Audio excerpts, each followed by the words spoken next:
What is up, guys? Zach Ginn here. Dad's here, Rick. And in today's video, we're going to break down the perfect schedule for wholesaling real estate and the exact perfect schedule to get over 10 deals every single month in wholesaling real estate, regardless of how much time you spend in your wholesaling real estate business. You spend 4 hours a week, you want to spend 40 hours a week.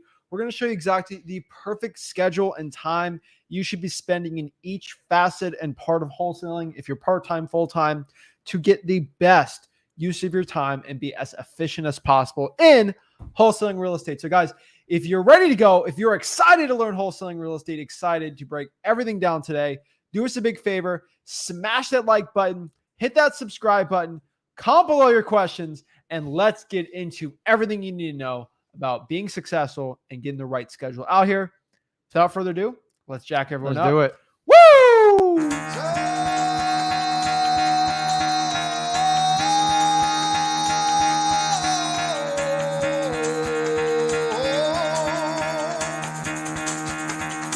Get the fuck out of bed, bitch. Go.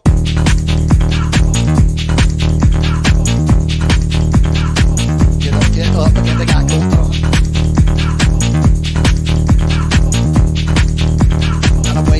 Time to wake up, bitch. Get up. Get up. Get up.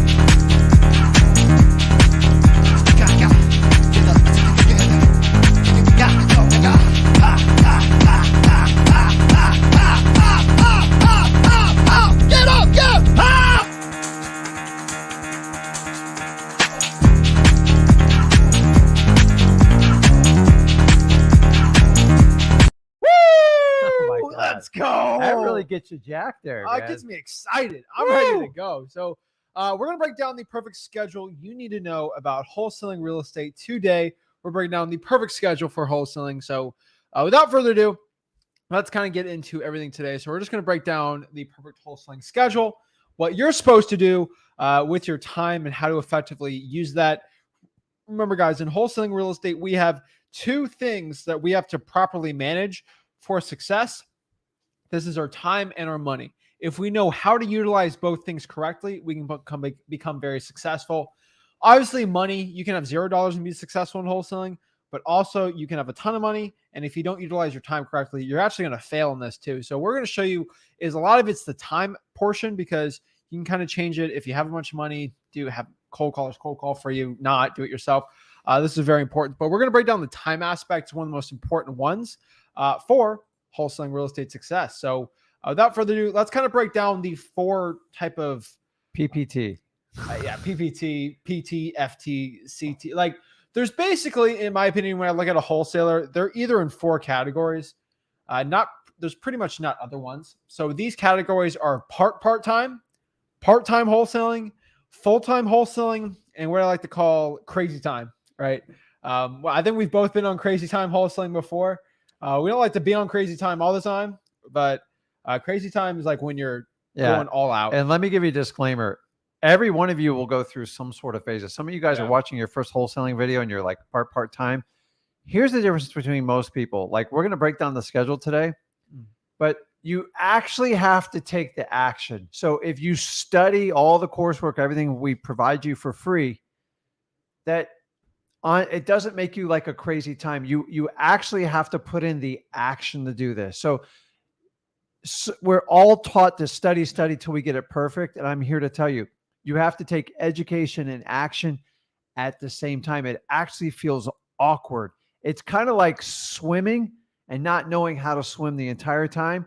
The idea is here, if you can use that metaphor, as long as you can keep your head above water, you can keep swimming forward. But the problem is if you stay out of the pool the entire time, you're never going to make it. It's like running. Well, running. If you stop running, you just sit down. So, but here's the problem: swimming, you drown.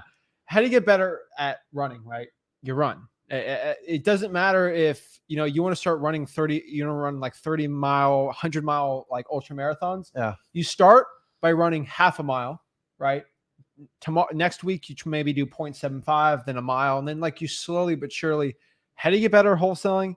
You just do it. How to get better. The ones that scare me, they go straight to crazy time. And I'm telling you, it's It's good, but you'll burn out. But a lot of the crazy time is like overstudying, and Yeah. you got to find like a balance. So we'll break down the times. I'm just telling you, like a lot of you are in the part time. You're looking at right now trying to figure it out. The only thing you have to understand is you have to infuse a lot of action with it. Yeah. This isn't like a 4-year university. You realistically can do a deal within 30 days and put 10, 20 grand in your pocket without knowing 80% of wholesaling. I completely agree. So don't wait 6 months or a year to figure it all out. You might as well get paid while you're learning your skill set. And honestly, it's the biggest problem I see in wholesaling. So keep that in mind as we walk you through the timelines today. So let's kind of break everything down. So let's start with part time, right?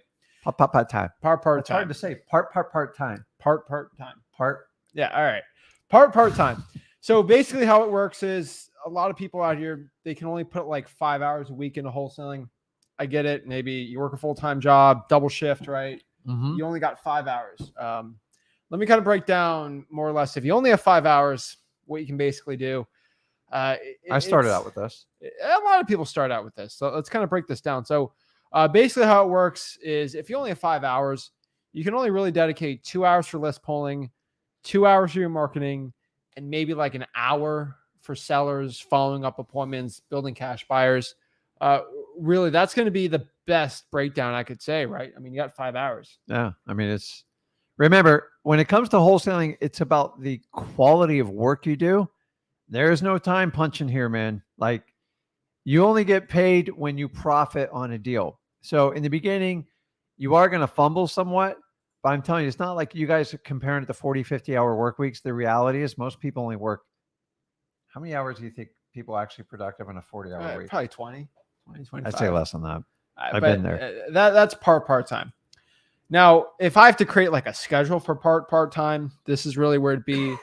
It would be like, I don't know, about 10 a.m. to 12 p.m. on a Saturday, maybe drawing for dollars or reverse drawing for dollars. And then 5 to 7 p.m. on like a Monday, cold calling that list or cold calling another type of government list. But maybe like 2 to 3 p.m. on like the next Friday or Saturday, whenever you can. You probably spend that on seller appointments, talking to them, following up, building cash buyers. Only 5 hours isn't a lot. It really goes by fast. It goes by fast. Some people, that's like half a day's work for them, right? So really, that'd be the best one if you have 5 hours. It's not much, and it's somewhat spread out. So listen, in wholesaling, it's a lot of you put out your marketing, people respond to you. You tend to play a little bit of phone tag. So I want you to understand the ebb and flow of it. Remember, the more people you can attempt to talk to, the higher your probability is going to be, especially in the beginning. I agree 100% here. So that's really what I would say, more or less, like how to become successful. It's just, if you have only the 5 hours, that's going to be your best kind of split. So let's kind of talk about part-time wholesaling, right? Part-time where you have like 10, 20 hours, right? This is where a lot of people starting out, they got a job and they can push it hard and do 10 to 20 hours per week. This is where I think most wholesalers are at. Now, if you're complaining you only have 5 hours, this is like you are all day spent. You for 5 days, you have 1 hour less of sleep. You only have 5 hours, right? But like 10 to 20, most people can do it. Let's kind of break down the split here. 10 hours a week. This is the split. If you're working 20, just double these numbers. I really like a 4-4-2 split. It's kind of an 80-20, 20% on appointments, cash buyers following up, and then 80% like actively on the marketing side. So if you have 10 hours, 4 hours for list polling, 4 hours for cold calling, marketing, reverse drawing for hours, whatever you want. And then basically 2 hours for sellers, cash buyers following up. One quick tip I can basically give to you on this chart here is when you were looking at everything on this chart, you can understand that the skip tracing, like using truepeoplesearch.com, right? You're doing basically pulling probate lists online. A lot of the stuff you can do at night. So like if you're a night owl, you can do this at 2, 3, 4 a.m. Like nobody cares to a point, right? You're pulling the list. You're doing the true people search. Like it doesn't really matter what you're doing. Now, don't reverse drawing for dollars at 3 a.m., but it doesn't matter. And if you're an early bird, like 6 a.m., you want to start putting sticky notes out, you want to drive for dollars, the sun's up, go for it, right? There's no set time. The only times that are set are talking to sellers and cash buyers. That should be between 9 and 7 p.m. Heck, 8 p.m. if you really want to push it. But really, those are the only times you actually need to be talking to sellers. Everything outside of that, you're going to be fine. Yeah. So when I used to do this part-time, when I worked for full-time for a corporate company, I would meet with my sellers in the early evening, and honestly, just on my way home from work. It was just, I was at my way. I was a little odd because I was in like an actual suit. So I had to like take off the jacket, take off the tie, or I would change. But I'm here to tell you, it's just kind of, you can adapt the part-time schedule to work around your needs. So if you're providing for your family and go, listen, I want to get out of this, I want to use wholesaling, come up with a plan, 6, 12 months, whatever it is, to replace your income. And then like on your way home, a lot of people are doing the same thing they're getting off of work. Yeah. And that's really the best time of talking. And you just got to kind of balance your schedule that way. I agree. So that's really the split. You know, a lot of people are like, Zach, should I wholesale on a Sunday? Right? Now, Sunday's a weird one, right? If you have to have conversation on Sundays, people don't flip out, right? Maybe someone's going to church on a Saturday morning. There's the only time someone's ever flipped out on me. But really, it's really, when's the best time to cold call? Whenever you can cold call, right? Yeah, just get within it done. reasonable hours. So you got to stay within the laws. Most TCPA laws is you can't call before 8 a.m. or I think cold call before 9 a.m. or cold call after 8. So really stay within those parameters and you're going to be fine for talking to sellers and cold calling. Yeah. And that'll give you the best one. So double it up if you're working 20 hours, right? That's kind of where we'd say for a schedule, you really got to make it for your own on the part-time. I feel like at night or early in the morning, you know, if you got kids, like when the kids aren't screaming or like whatever, I would do the list pulling. A lot of the marketing, cold calling, reverse trying for dollars would be during the daytime, and the sellers and cash buyers are the same exact thing. Now, what is full-time, right? Full-time is going to be 40 hours a week. Do you consider that full-time for wholesaling? I mean, well, you're going to find as you progress and you get out of the basics of wholesaling, meaning it's providing an income, it's providing for your family, you get in this full-time status. I'm telling you, once you get past like year 2 and even 3, like here's the really cool part about it. You actually work less. Yeah. You actually work less. It's a different type of 40 hours. Most people from year 1, year 2 and 3, you can't get them out of wholesaling. They get so addicted to it. It's so cool. And they want to ramp it up and they run with it. And they find out like later in life, it's everything's a balance. And remember why you got into wholesaling. Most of you got in to get freedom of your time and to get financially free. So you don't have to depend on anybody else. So always keep your goals in mind. I have no problem. People want to make a ton of money, but just do not sacrifice your family or do anything. So as you go into it, I'm in years 20 and honestly, I don't do a 40-hour work week. My skill sets. You got people doing it. Correct. Right? So you teach other people to bring them along the journey and you decide what level you want to do that at. Yeah, exactly. So Lance has a question here. I'm just going to say this. Lance, so FYI, I know I have less experience, Lance, but what I can basically tell you is 4 hours to pull a list is not a lot. So really, you want to pull a probate list, a code violation list, let's say a fire damage property and a code violation, arrest record list. You want to actually cross-reference that data, skip trace on true people search, add drawing for dollars on top of that. 4 hours actually isn't a lot. If you really look at it. Yeah, and Lance, in the beginning, like it took me 10 hours to pull a list. I had no idea what I was doing. And honestly, that's probably my highest, best skill set now is pulling lists. And even remember, if you do not get the list right, everything else you do is going to have problems. Trust me, I've pulled the wrong list. I've pulled the wrong data. And I'm telling you, you're going to spend 2 to 3 times more than what you would normally do in the beginning because you're not used to it. I would spend as much time as I could on list pulling because once you can master this, it will catapult your wholesaling. Because remember, your list is your target prospects. If you're not in the right zone, you waste hundreds of hours.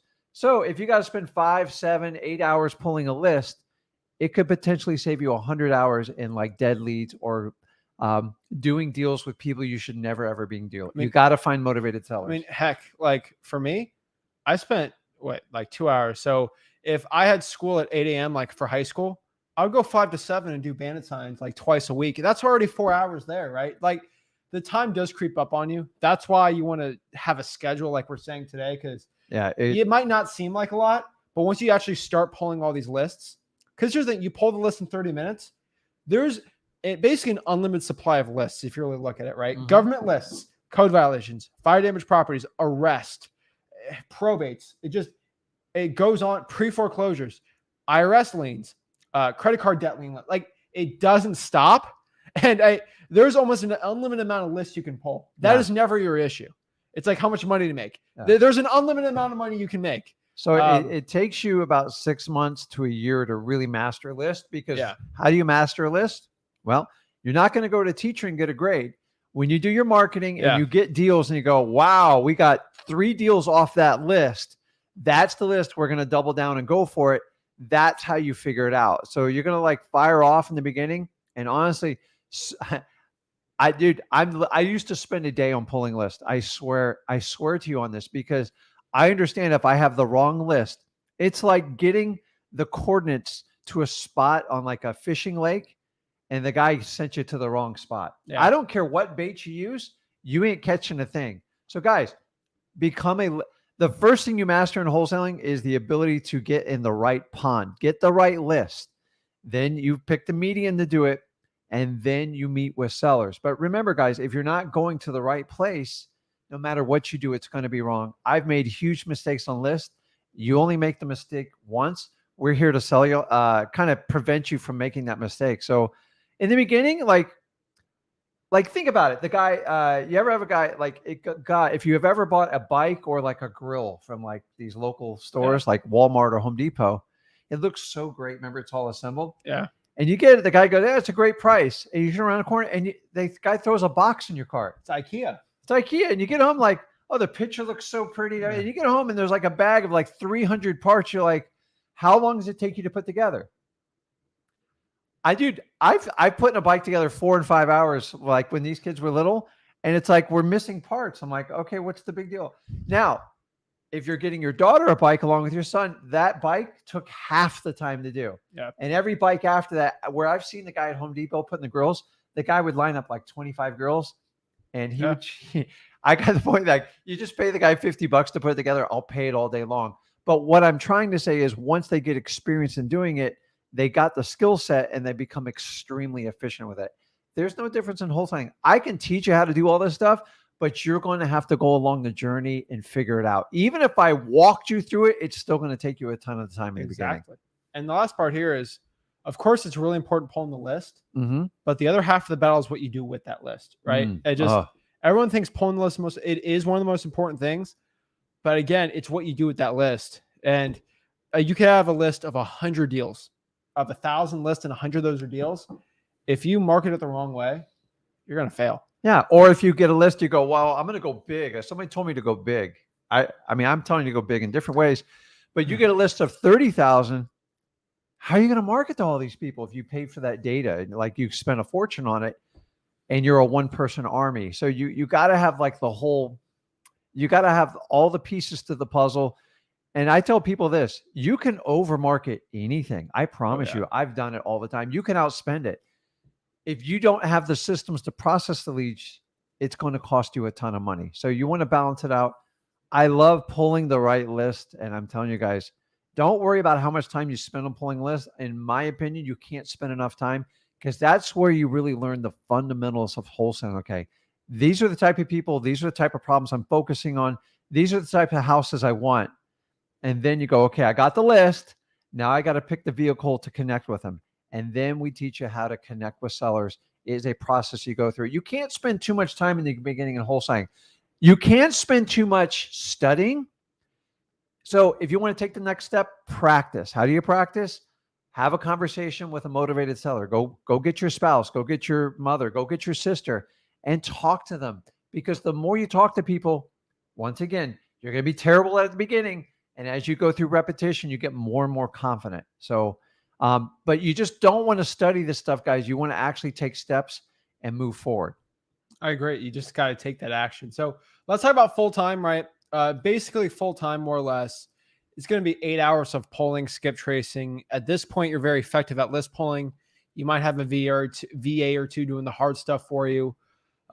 You're roughly like, at this point, you should be at least 24 hours in a week of just marketing to a point, text blasting, cold calling, reverse drawing for dollars, like a lot of it. The marketing list pulling are kind of combined on the drawing for dollars and reverse drawing for dollars, which you guys should be doing.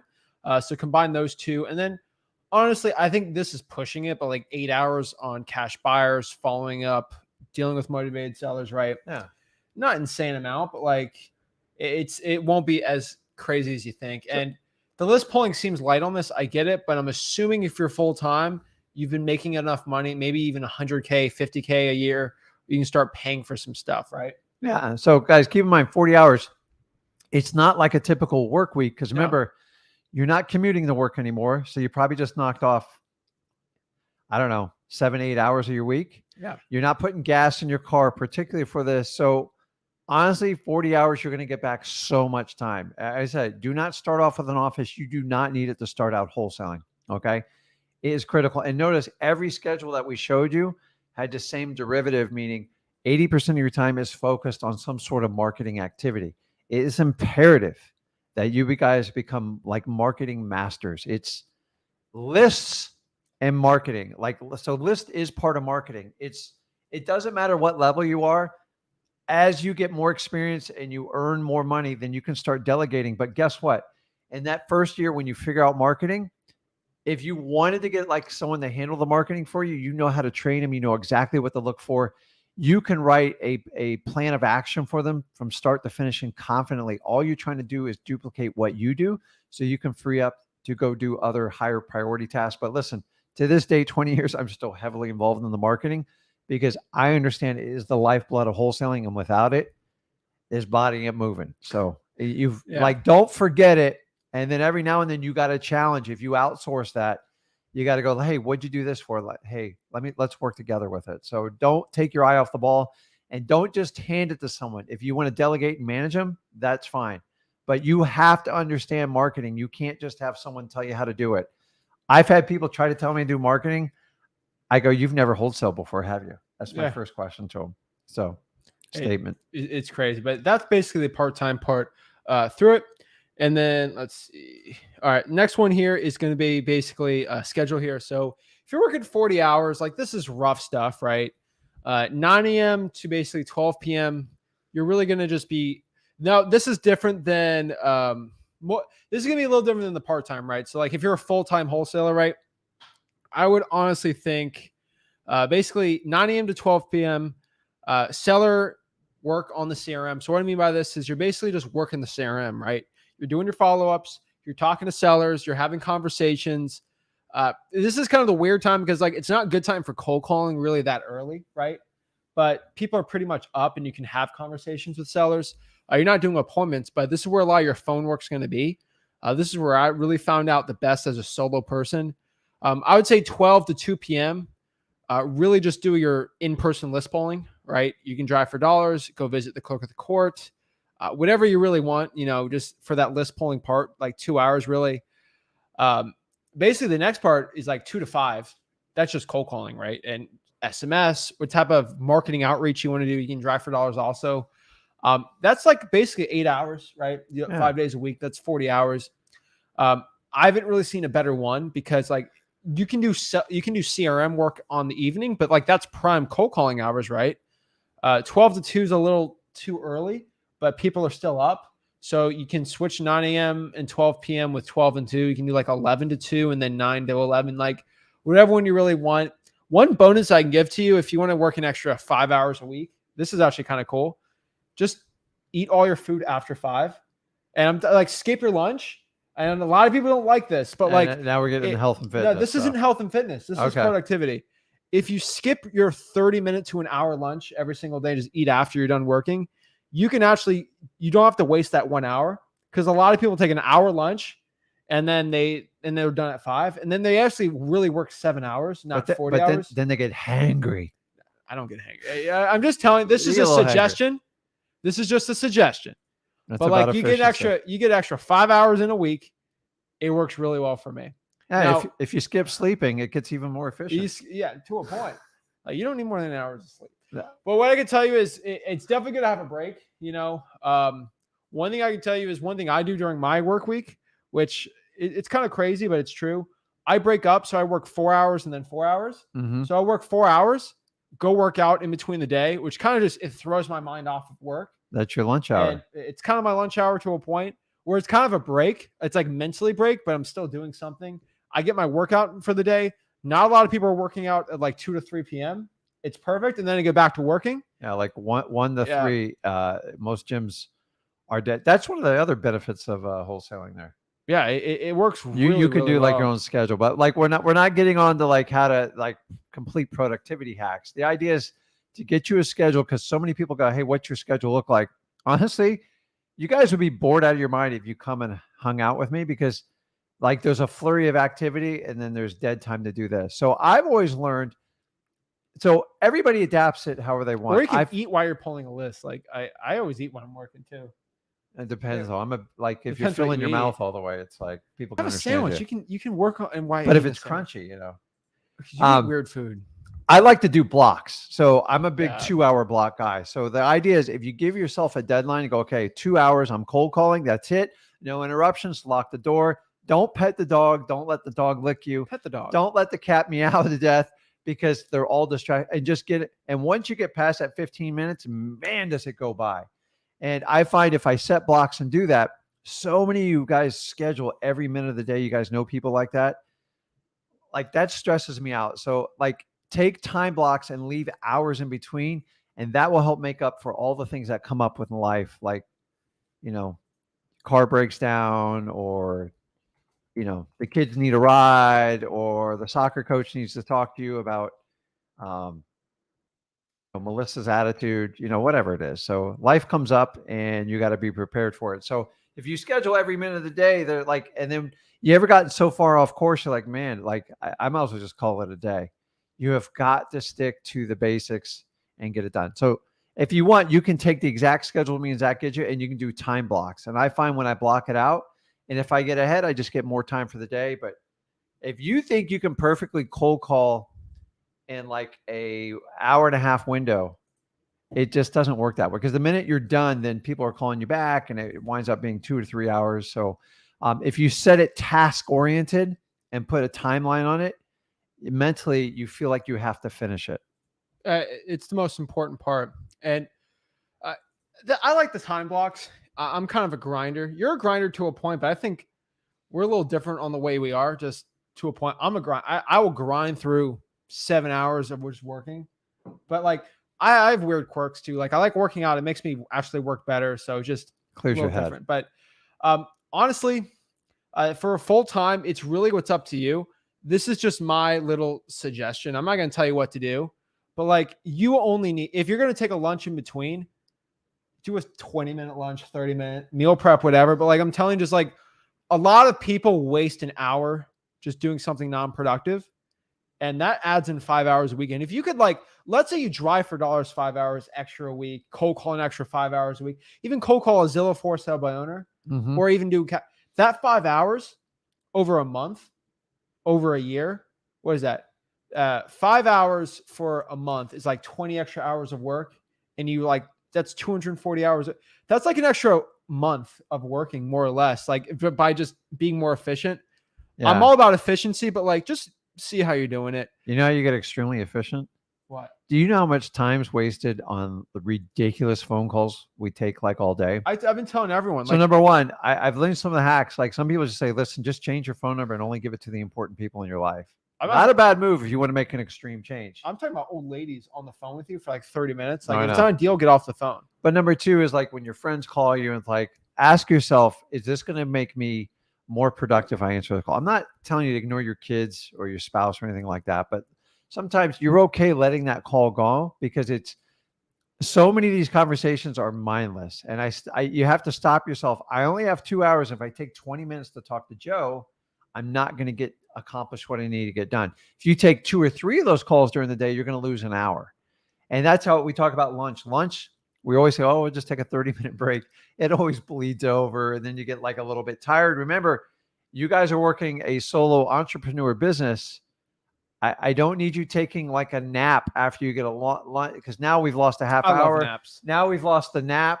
It's like you've got to be disciplined. So find out what your musts are, spell them out, and do the most important part of your wholesaling and block it off and go, this is non-negotiable, especially when it comes to cold calling and getting your marketing out and talking to sellers.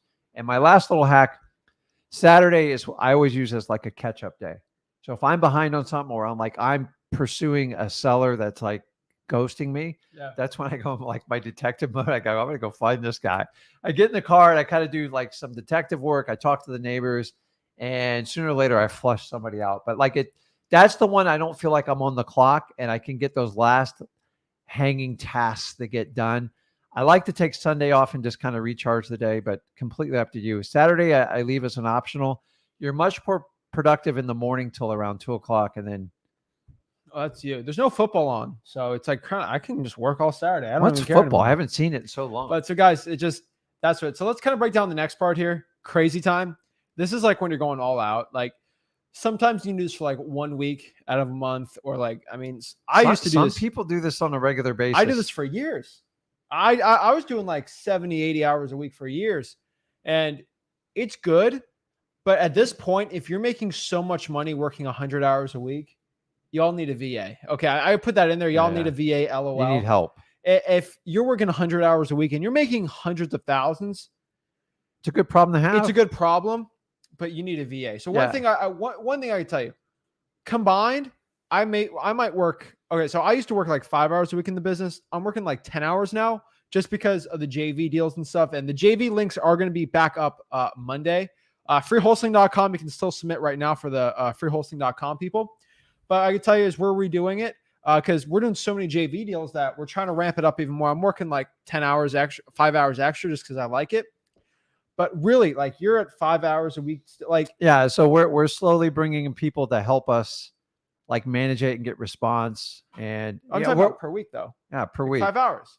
Well, like sometimes I just have a week like I feel like going all in, like I do every day, and it's just, I will tell you in the beginning, I'm so glad I didn't keep a record how many hours I worked.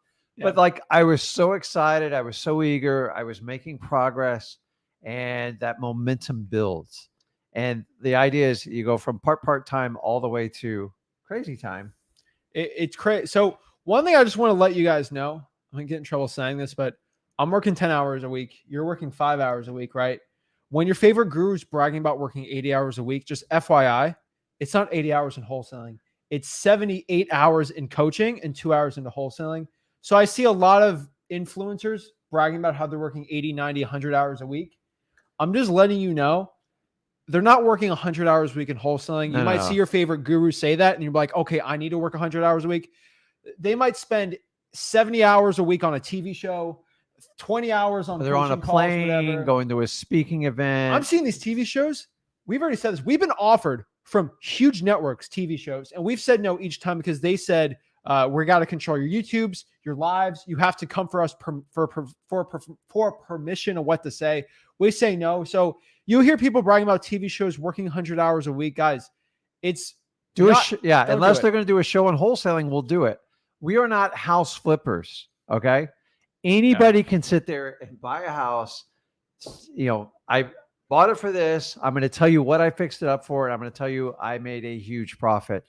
There's no way to verify any of this information. That's why it makes a great show. And the reality is people think it's really cool to take an old beater house and make it look brand new. And, it's neat, but I'm telling you on the investor side, you don't want to be on that equation. And especially in today's market, you want to get destroyed, do that. I'm telling you guys, every wholesaler goes through this process. You start a wholesaling and go, oh, why don't I keep a couple? We'll fix and flip. The person tell me on the network, they're like, I don't know if you can be on a show because you just don't have a design person. I'm like, what are you talking about, design person?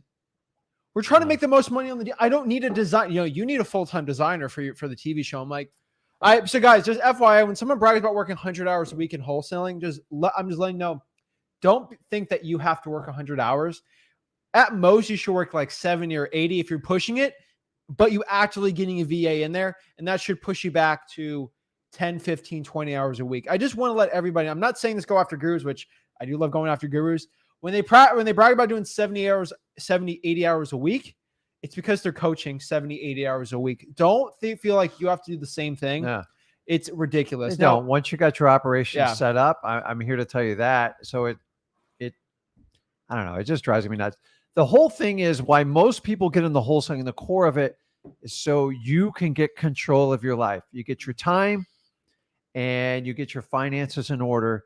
And once you get that, you decide how much you want to work. But who the heck, like, honestly, unless you're in the beginning stage, you're super excited. I went through this for about a 3 to 5 year period. Yeah. After a while, you're like, you know what? My time to me is more precious than the money, and I'm going to find balance. And as you get older, like me, you find that you only have so much time in life. You want to make it count as much as possible. So to me, it's not a bragging order like how many hours a week you work. Listen, we're all different. We all learn at a different pace. And I was the type of guy in school, I had to crack that book and study it like forever. This guy never even cracked the book and he just figured it out in like one shot on a test. We're all different. So this is just a guideline. But here's the deal is once I learn a task, it's done. Yeah. Okay. But I take longer to learn it. But I've learned if I really like a task like wholesaling, if you gave me freewholesaling.com 20 years ago, I would have watched it 50 times over. Yeah. I would have studied everything. And every time I had a problem, I would deep dive and I would rewind it 1,000 times. Then I'd get on the live and go, hey, Zach, what's this? Hey, Rick, what's that? And that's what I want you guys to understand. Some people get it the first shot. Some they got to ask the question 5 or 6 times in different types of ways. Yeah. And one thing I can tell you guys, like, I'm going to give you a big tip here, like during your schedule. Let's say you got to go. All right. Let's say it's 9 o'clock at night. Tomorrow at 9 a.m., I got to go meet a seller at a house. And I'm a little bit nervous. This might be my second or third deal. What I could tell you is the best tip I give to you, rewatch at freewholesaling.com how we give our offers. Just listen to me and Rick give offers on mock conversations in the course and on the YouTube channel. Listen to 4 different videos of us teaching how to actually condition sellers. And when you wake up in the morning, you're going to be thinking of those 4 different times you've said it. And it's going to make you more confident. That's one other big tip I give to you. Before you cold call, 30 minutes, just listen. If you're pulling lists, I can tell you right now, the biggest times I've clicked onto something is when I rewatched the video 3 or 4 times. So if you're like skip tracing or pulling a list, this is a quick plug. I get it. But like listen to one of our videos, like an older video about doing something important that you're trying to do. Like we have a great pre-foreclosure breakdown on freewholesaling.com. And you're pulling a pre-foreclosure list and it might take you an hour or 2 hours. Just listen to that video in the background, put another tab while you're pulling the list. And it's better than listening to music, but like you're hearing me talk about the pre-foreclosure process. And if you listen to a couple times, you're going to understand it. And that's just one thing I can tell you is just rewatch. Now, of course, rewatching a video is good for us, but if you just rewatch, I'm telling you, it's going to be fine. Like you watch a pre-foreclosure video and then I don't do another one for like 2 months, you might forget about it. So I definitely recommend just repetition.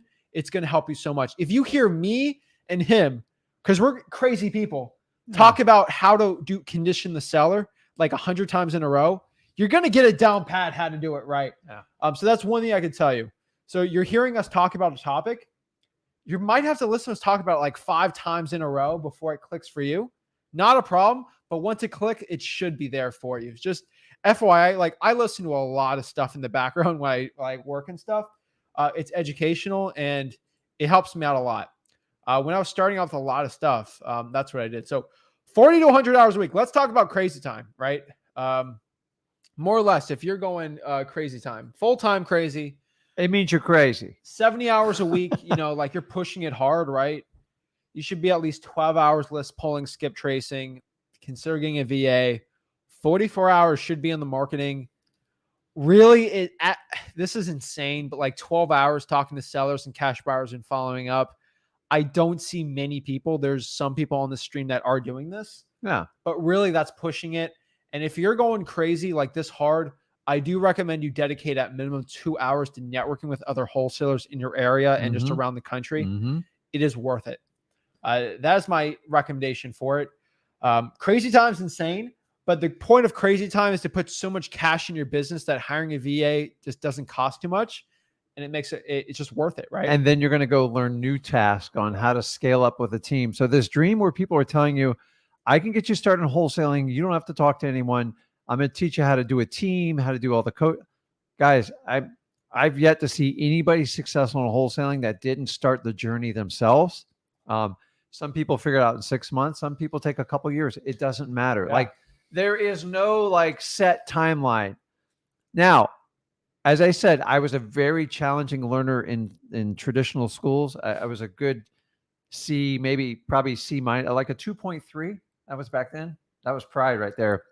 And I just wasn't interested in what, like, anytime I asked a question, teachers like, I go, what do we need to know algebra for? Sit down, Mr. Ginn. Like, you're a problem. And they constantly called my Still a parents. problem.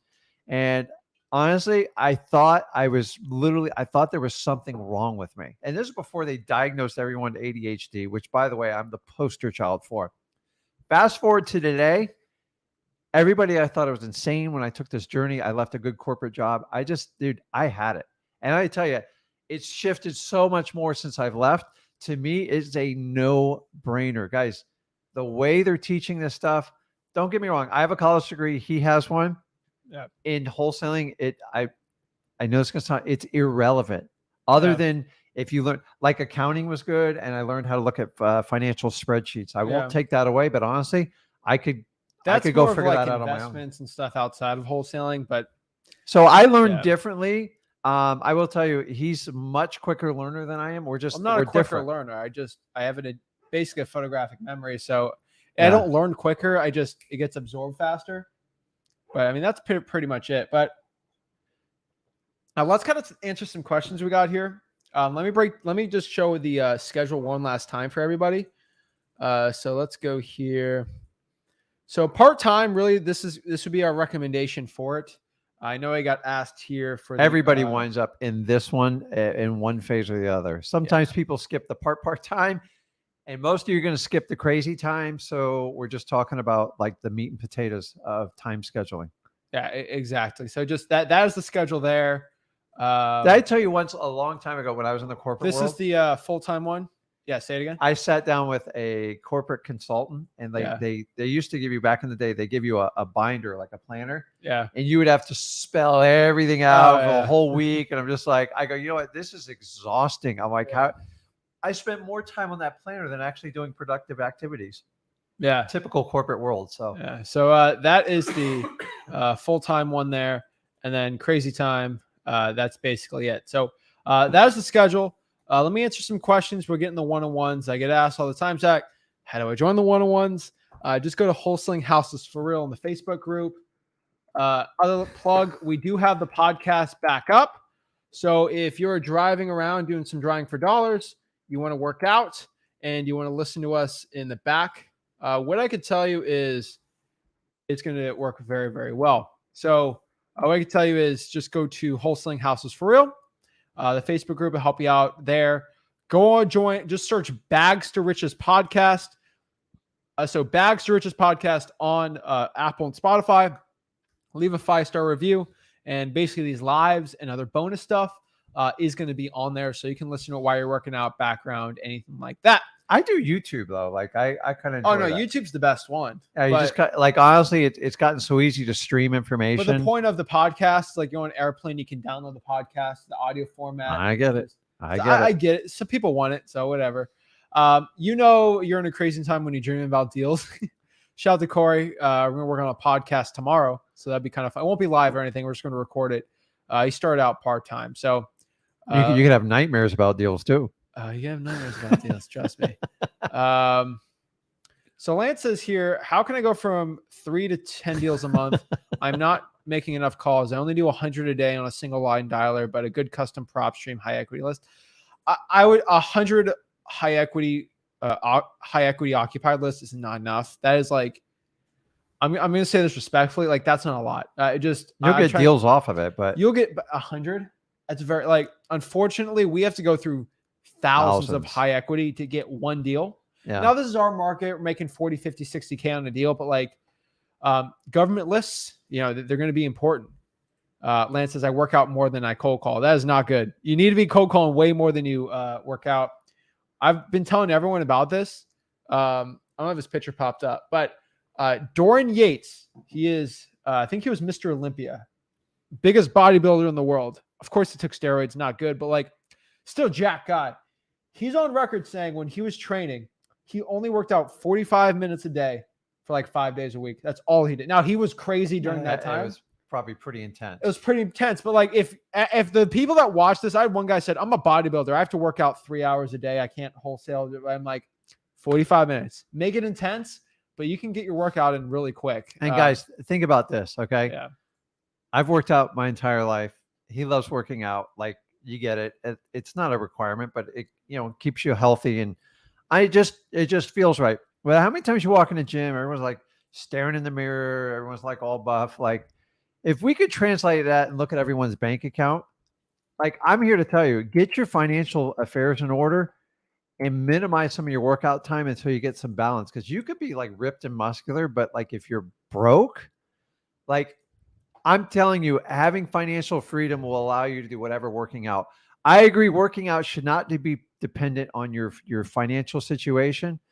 But if you are like incredibly strong and gifted and ripped, and you are broke, you need to look at the amount of time you're putting into weightlifting and shift it towards marketing activities, wholesaling, if you want to go that route. I'm just telling you, it's much more respectful to have a lot of money and be fit. There's nothing worse than being fit and completely broke, or you can be, we see the extreme, right? We see people that have financial bliss, but they're terribly out of shape. Yeah. Can I break this down? Go ahead, break it down, man. Professional troll. So I want to break this down. So you don't know what you're talking about. He didn't take steroids. So let me, and I should be sued for slander. So let me just tell you, I'm a man of my word. When I tell you guys something, I do it. So I just popped this up. Dorian Yates, this is his personal Facebook. He posted this. When I was training for Mr. Olympia, I did 45 minutes. Let's see if I can mute the audio. He says I was doing 45 minutes to 60-minute workouts 4 times a week. That is it. Look at this guy. Okay? Look at this dude. Look at this guy. 45 minutes. That's it. Okay, he posted that himself.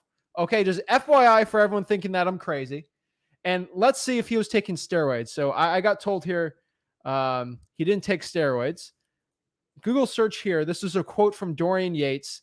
He says, Dorian Yates has admitted to use steroids for 12 years, from 1985 until from 1997.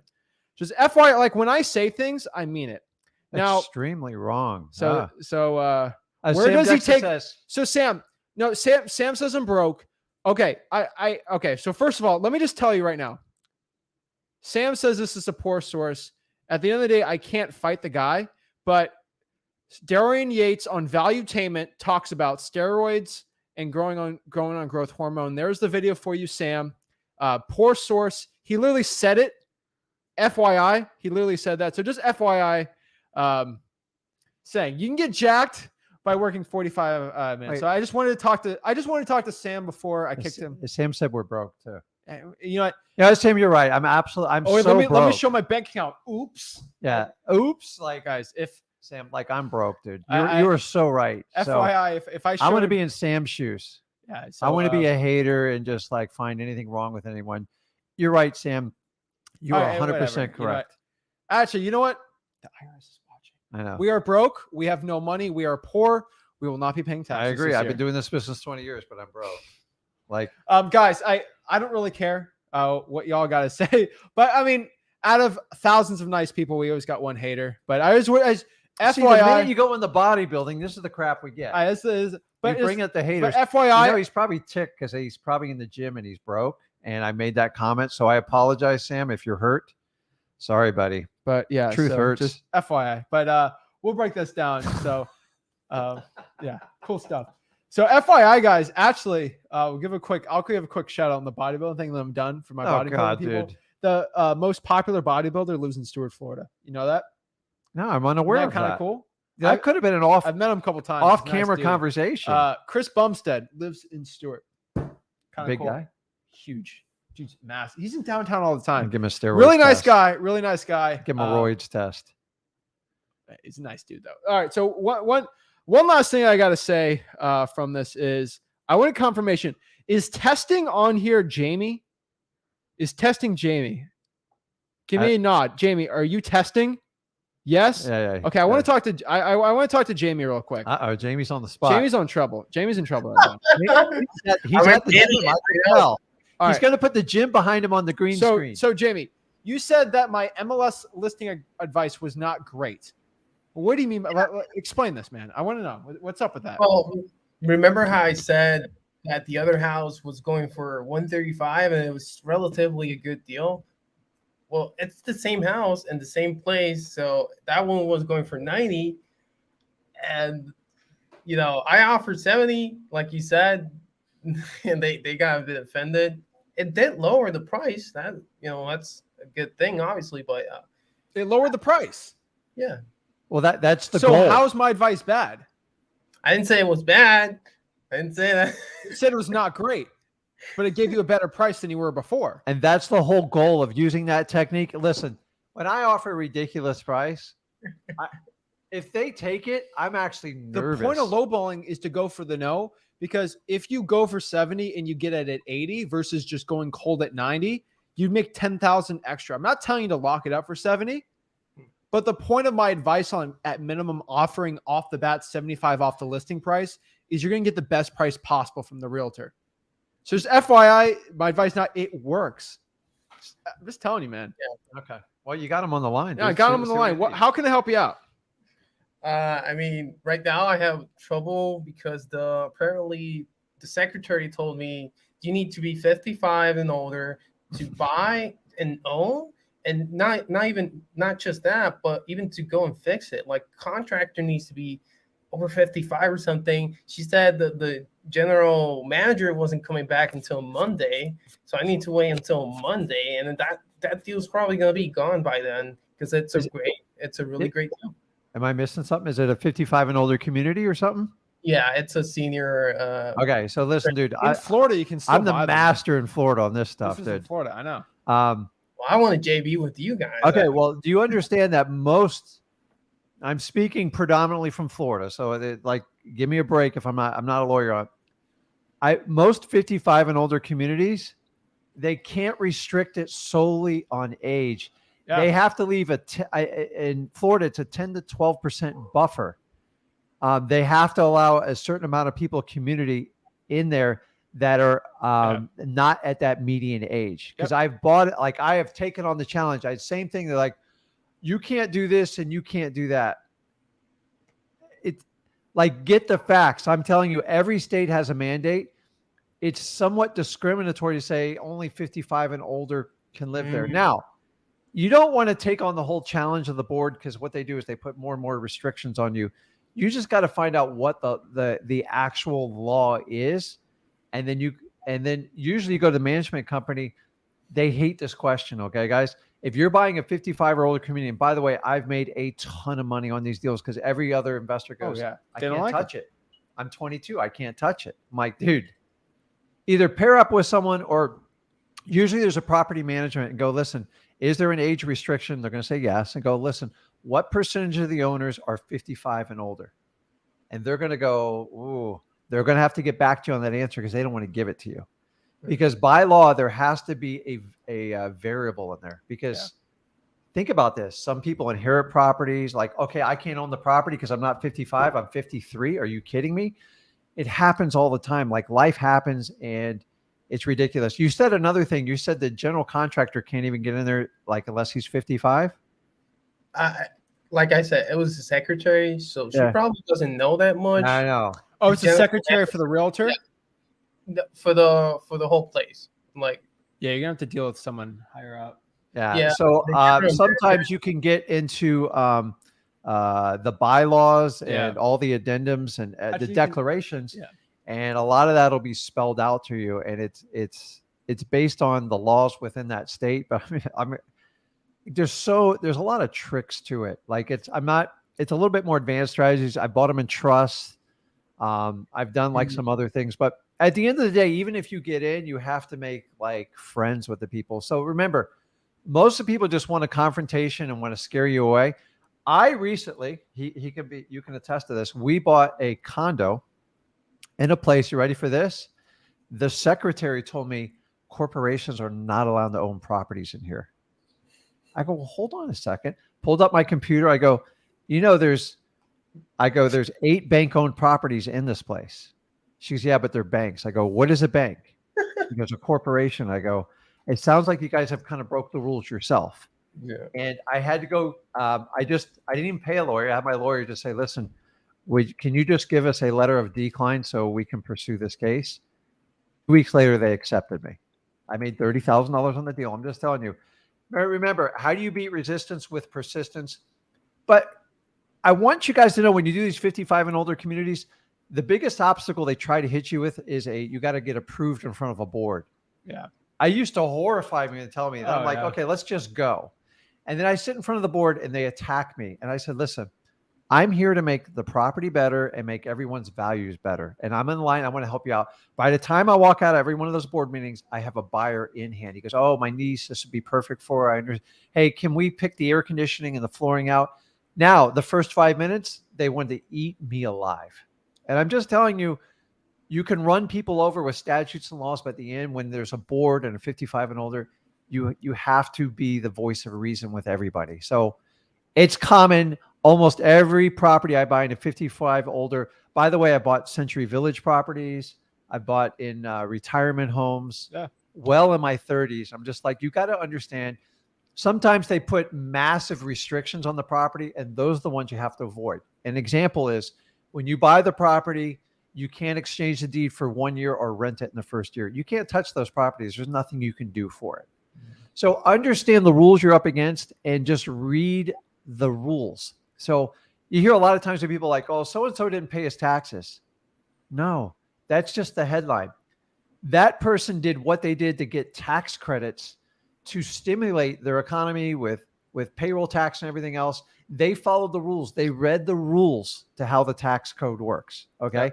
If you don't read the rules, you can't take advantage of it. There are some that just, you got to avoid like the plague. Any type of resale restriction, like you can't make them work. So in Florida, a lot of them are going to 2-year resale restrictions. I won't touch them. 90-day, I'll still do it, but I know I got to fund it. There's some restriction on buying 2 properties in less than 3 months if you haven't something. I kind of forgot. I get it, because they don't want investors or corporations going and buying them up when the market's low. In 2010, that happened everywhere. Do you know, in like Florida, the market was so bad, I could buy all the condos I want for 15 grand. These same condos are selling for $400,000 and $500,000 now. Even me, I go 15 grand. My God, I can rent it out for $300 and make cash flow. But they changed a lot of rules because companies came in with millions and they were buying and they were taking over the HOA. That's why they put it in there. So guys, what I'm saying is, if it's 55 and older, don't freak out. Get a copy of the bylaws and the rules, and then go to the property management and ask high quality questions, because you'll be surprised. They have to help you out with this stuff. Oh yeah. So in the old days, I used to go, I go, hey mom, can we put your name on the contract, that type of deal. But I don't really advise doing it. You might as well be just transparent up front. I agree. Okay, yeah, that makes sense. 55 and older. I'm telling you guys, I've had some of my most profitable deals in those, because I'm going to hit at the end of the day, there's standing room only demand for these properties. People love them. I don't even qualify yet, thank God, but it's coming around. So maybe that'll be my pitch. You guys JV. I mean, I'll take over all 55 and older properties. That'd be funny, wouldn't it? Oh yeah. Some benefits. Well, I mean, if you guys want to JV, obviously I'm more than willing. I know you guys have. But Jimmy, you know what I told you? We got to underwrite it. If we don't think we can sell it, or if it's a good deal, we'll let you know. But we're not going to do a deal. We're not going to actively put a joint venture on a deal we don't think that we can actually do. Yeah. Well, we don't want to waste your time. We tell you up front, like, we don't like, hey, I know you invested $10,000 into the coaching group. Let me take a look at it, make you feel better. Hey, Jamie, it doesn't work out. You got to get a price reduction. It doesn't work. So. Well, I'm gonna send you a link to both deals, and maybe you guys can tell me if it works. Because I did try, and I told Zach yesterday, the emails keep bouncing, and I tried with another email, and I don't know. Maybe they're going to get a Gmail. Get a Gmail.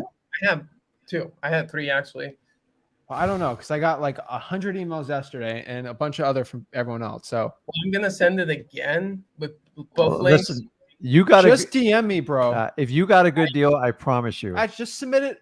It's at freewholesaling.com. The link, it says JV with me on the top right. Just click the link. Click it. It's automatic. The deal. But you got to follow the directions on it because we get a lot of Yeah. deals submitted. I'm not charging you to submit them or anything like that, and you're actually getting intel from us. But guys, here's the reality: like Gary you does. want a JV, you got to find motivated sellers, and it's got to make financial sense. If it doesn't, because remember, I got to pay you, and we would like to make a return on it. It's a win-win.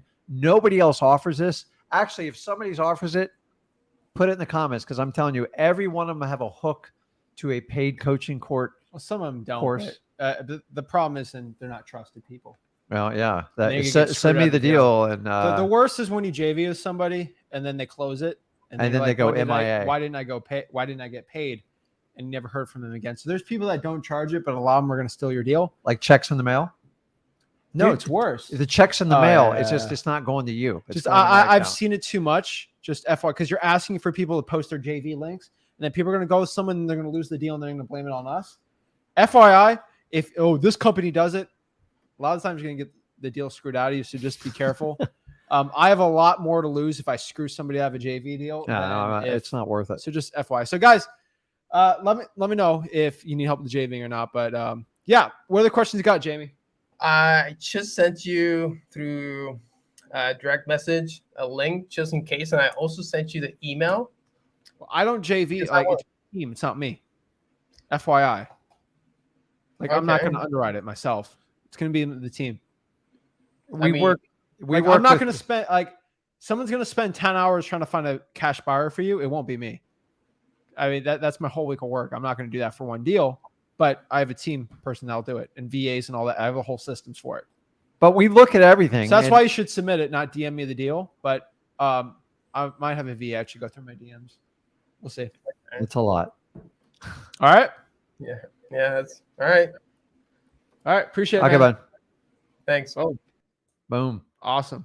Yeah. FYI, guys, we're not the ones like to JV a deal properly.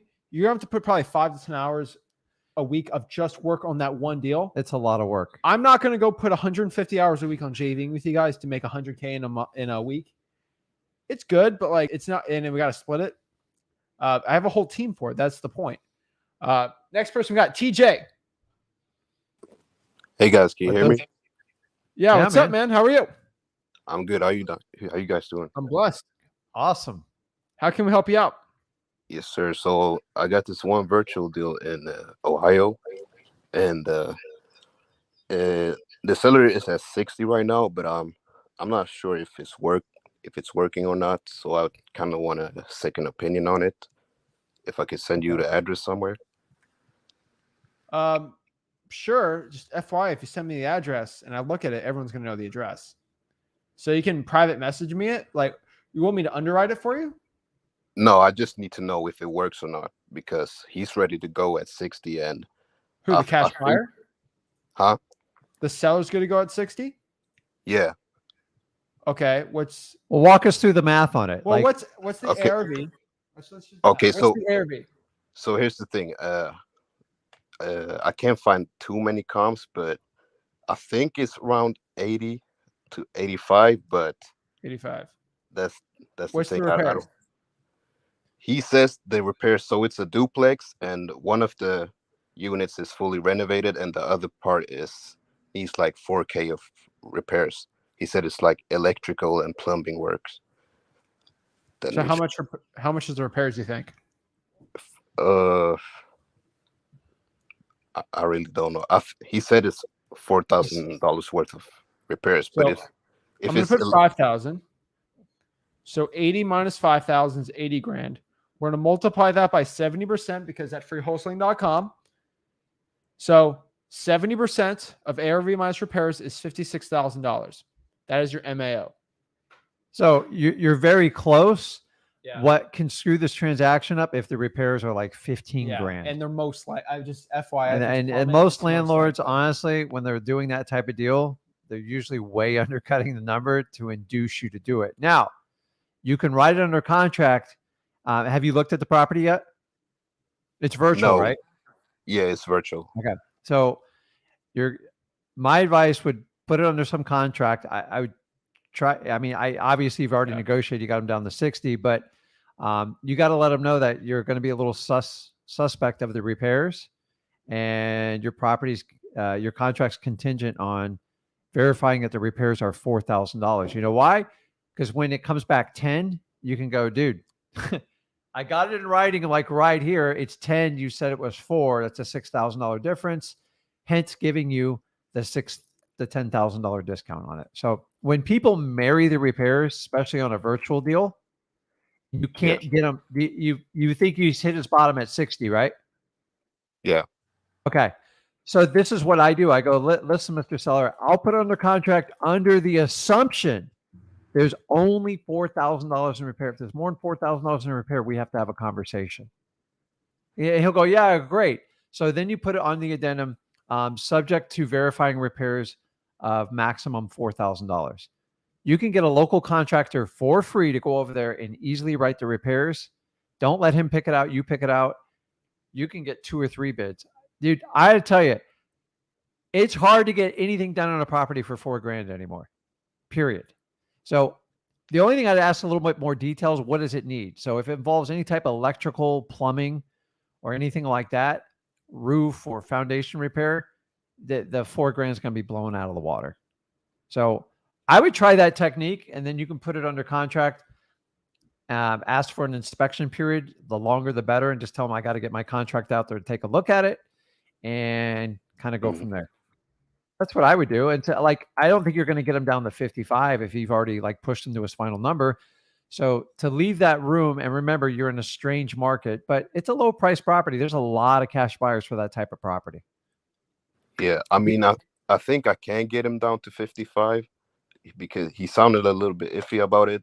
He was ready to go at 60, but I think I might get him down. Try that, but understanding you're still going to, I can't tell you how many sellers that disappoint me. I get in there, it's like $50,000 a rehab. I'm like, dude, we're not even close. So just make sure you have that inspection period in there. And then, do you have somebody in Ohio who can go out and take a look at the property for you? Have you set any of that up yet?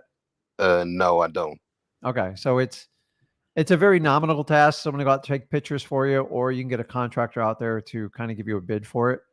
And, that's the risk in virtual, like, because you don't know what the repairs are. So on paper, it works.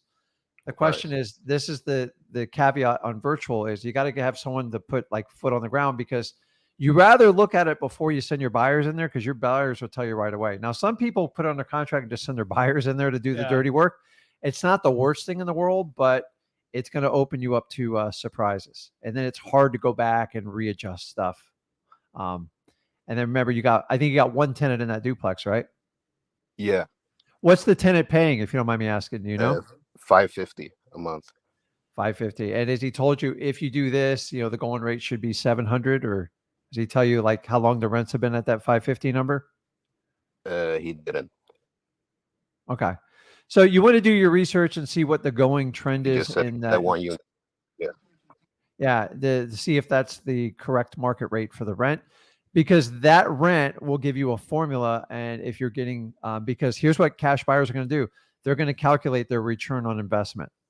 So say they paid you, say you got $80,000 for it. Okay. They're going to do a math equation. They go, okay, well, each side gets $550 and they pay you this. What's my return less taxes and insurance? You can easily calculate it yourself. Yeah. To be honest with you, it's going to be probably the best underwriter when you sell it to a cash buyer. But you got to remember, the buyer pays for basically the title, right? They pay for everything. They pay for everything. Really, you just got to go to freewholesaling.com and break down the calculation. Really, even at the MAO calculation, the repair cost is still up in the air until you actually put eyes on the property. Yeah. I think you're in the right spot. You just got to have someone kind of verify what's going on with it. How you decide to do that's completely up to you. And in the beginning, it's a little dicey because you got to find someone to do it. Once you find someone consistent that is reliable to do it, then it gets a heck of a lot easier. So figure out, how far away are you from Ohio? I'm in California. Okay, well that's a long way. So even if you had to pay someone $50 to go by, take some pictures, $75, however you want to do it. Yeah, you got a good problem. Like I just do not wait long. I would move sooner than later. Yeah, definitely. It's a good problem to have, TJ. Yeah, I know. You're doubting yourself, and this is common. So one of the two ways you look at a few comps, it's a duplex. Most of the buyers are going to be landlords that buy it, right? Yeah. Okay. Landlords look at one thing. Do I want to buy in that area? And am I getting a return on my investment? So look at this. If you were going to pay 75 or 80 grand for that property and you had cash sitting around and you got, what is it? You got 1,100 a month minus off like $100 for maybe tax insurance. So maybe you got like a $12,000 return. All you got to do is if your net was 12,000, you just divide that by the purchase price. Say it was at 80,000. Yeah. That gives someone a 15% return. TJ, where can you get a 15% return right now? Real estate. Real estate. Real estate. It's a good number, dude. And I'm telling you, most buyers, anything double digit plus of a quality multifamily, they're all in. So I wouldn't lose sleep on, yes, a duplex is comparable to a single family house, but remember the persons buy it, they're most predominantly buying it for cash flows. And so they can depreciate and offset their tax basis. So take your range of comps and then do that calculation, figure out what the tax and insurance is on it now. So you already know it should get 1,100 a month. And then you can just calculate everything. You can even put the repairs in there. You're still going to have you're going to be able to market a double-digit return property in a really bad economy right now, which most people would be very happy to park their money in there, wait it out 2 years, and then he sells it. He sells it for 100 grand, made his cash flow. It's a win-win for everybody. You get your assignment. I think you're right on spot with it. You got to just stop second guessing yourself. I agree. Yeah. You got it. You got it, TJ. You got the confidence. Just take it all the way, get the best discount you can and get some time in there and just start working the cash buyers after you have it under contract. No, definitely. Well, I appreciate you guys. It's an easy one, TJ. You made it easy for us. You did the work. Yeah. Congratulations. Just finish it out, okay? Beautiful. I think you got a great deal. All right. Thank you, guys. Okay. Let us know how it works out. Awesome. What is up? Hey, what's going on, guys? What's up? How can I help you out today? So, I have an appointment tomorrow with a seller, and I'd asked them, are all the decision makers going to be there? And they notified me that the person, I guess, lives like a few hours away, but they said that they are the one that will be deciding who they choose to go with. And they also said that they want to hear from 2 other realtors as well, because they want to see how much the property is worth. How do you think I should go about that? There's a couple ways to do it. First of all, when a realtor says whatever it's worth, look at all the lenses on his phone. It's impressive. It's impressive. Oh my god! One's got like 1, 2. I don't know how to work the other one. What I can tell you here is when a realtor gives what they think the house is worth, I always say, "Oh, so they offered you that much for the house?" Act stupid. They're like, "No, they didn't say. They didn't offer me 150,000." Well, why would you take them serious if they never offered it, right? I could say a house is worth $1 million. It's what someone's willing to pay for it. Yeah. A realtor is always going to add 10, 15, 20% on top of the actual what they really think it's going to sell for, because they have to entice somebody, right? That's one thing you just got to understand. So whenever they deal with a realtor, they're always going to overbid what they think is going to be worth. And I just be careful. If they say they're not going to make a decision because they have to wait on what a realtor is going to say, I probably want to go in the appointment. So let me ask you this: is there what's going on with the house? Is it poor condition? Is it vacant? What's going on with it? Well, just speaking to them, I haven't got a chance to actually see it just because they caught COVID, it canceled a few appointments, and then got it. So finally they reached out to me the day before yesterday and said, "Can you come Friday?" But just from speaking with them, it looks like it's like a medium rehab, so like about 25,000 in repairs. The ARV was the ARV is like 149. So times 0.83, it came to like 123, and then I'm thinking like minus 25. So 98 is the max allowable offer. So I'm thinking about offering about 88. But I'm not sure if they're going to be willing to go that route. I responded. So even when I texted them, I said, I'm not a realtor, I'm just a cash buyer. Then she said, I'd rather deal with a cash buyer. But before I responded to that, I was gonna say, I'd rather deal with you as well. But my goal at the end of the day is to help you, just to help you guys sell that house, whether I buy it or not. If you're looking for Are the you most, texting this? no, I haven't sent it yet. I haven't sent it yet. No, he just wrote it down Okay, so he can good. prepare All right, for just it. making sure. Yeah. So she's like, at the end of the day, my goal is to just help you guys sell it, whether it's me buying it or not. If you guys need to deal with a realtor, I do have a few connections I could connect you with. So should I just go ahead and tell them that?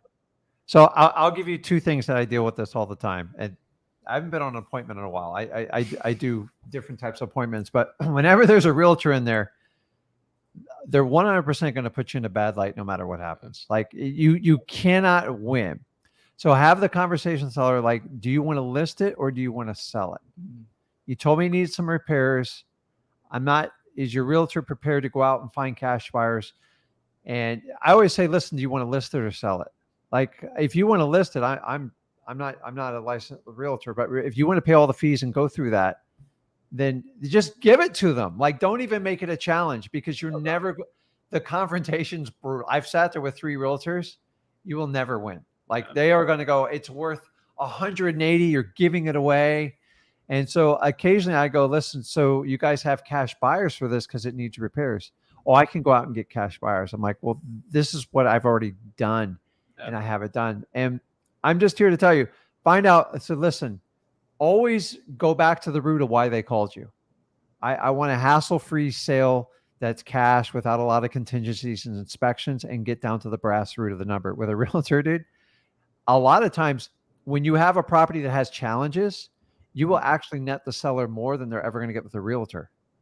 And say, listen, if you want that solid peace of mind, what you're going to get, then we can talk with it.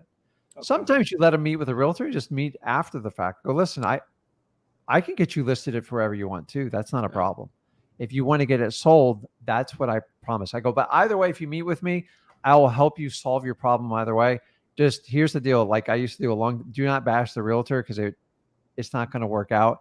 And a lot of times the realtors overlist the property and the seller gets impatient. Now, here's a dirty little secret. I don't really use this anymore, but man, has it worked really well. If I'm put on the spot and I'm challenged by a realtor, I say, I tell you what, how much did you say it's worth? Perfect. You said it's worth $189,000 and you're confident in that? Yeah. So here's the deal. I would list it with her under the contingency. She gets it sold in 30 days. The realtor will turn white and freak out because it's an impossibility. Yeah. What the realtor wants to do is list it and get the listing and take it for 6 or 12 months. And then after they get you out of the way, then they're going to have what they call the coming to Jesus meeting. Meaning when they put it on the market and they go, listen, the market's got a little bit softer. We're going to have to lower the price. So if I have to give up a listing to a realtor is completely BSing on them, I go, I tell you what, I go for it, list the 189.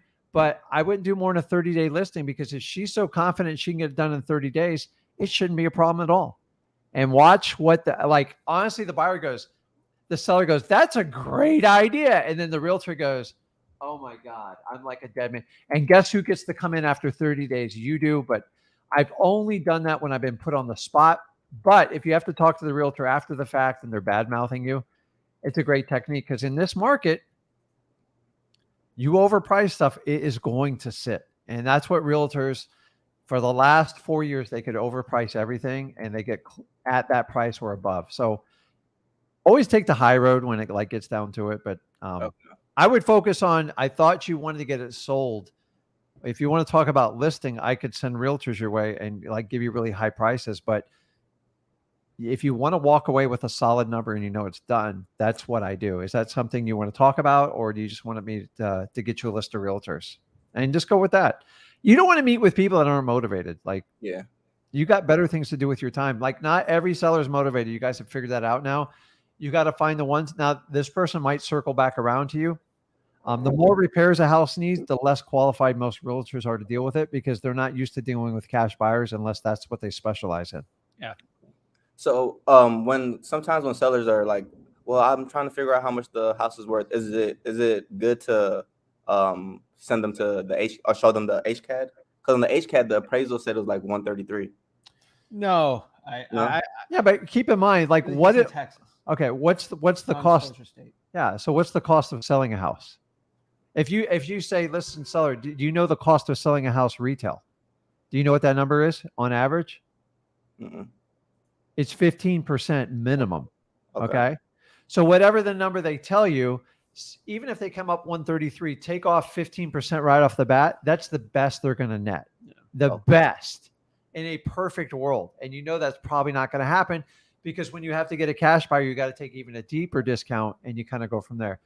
The problem with the whole realtor thing is that realtors are meant for nice, pretty houses because the reality, you know why we use realtors? Like, I'm probably going to get in trouble saying this, is most sellers can't handle the negotiations of real estate. I Yeah. deal with it all, like, and the higher end property, the worse it gets.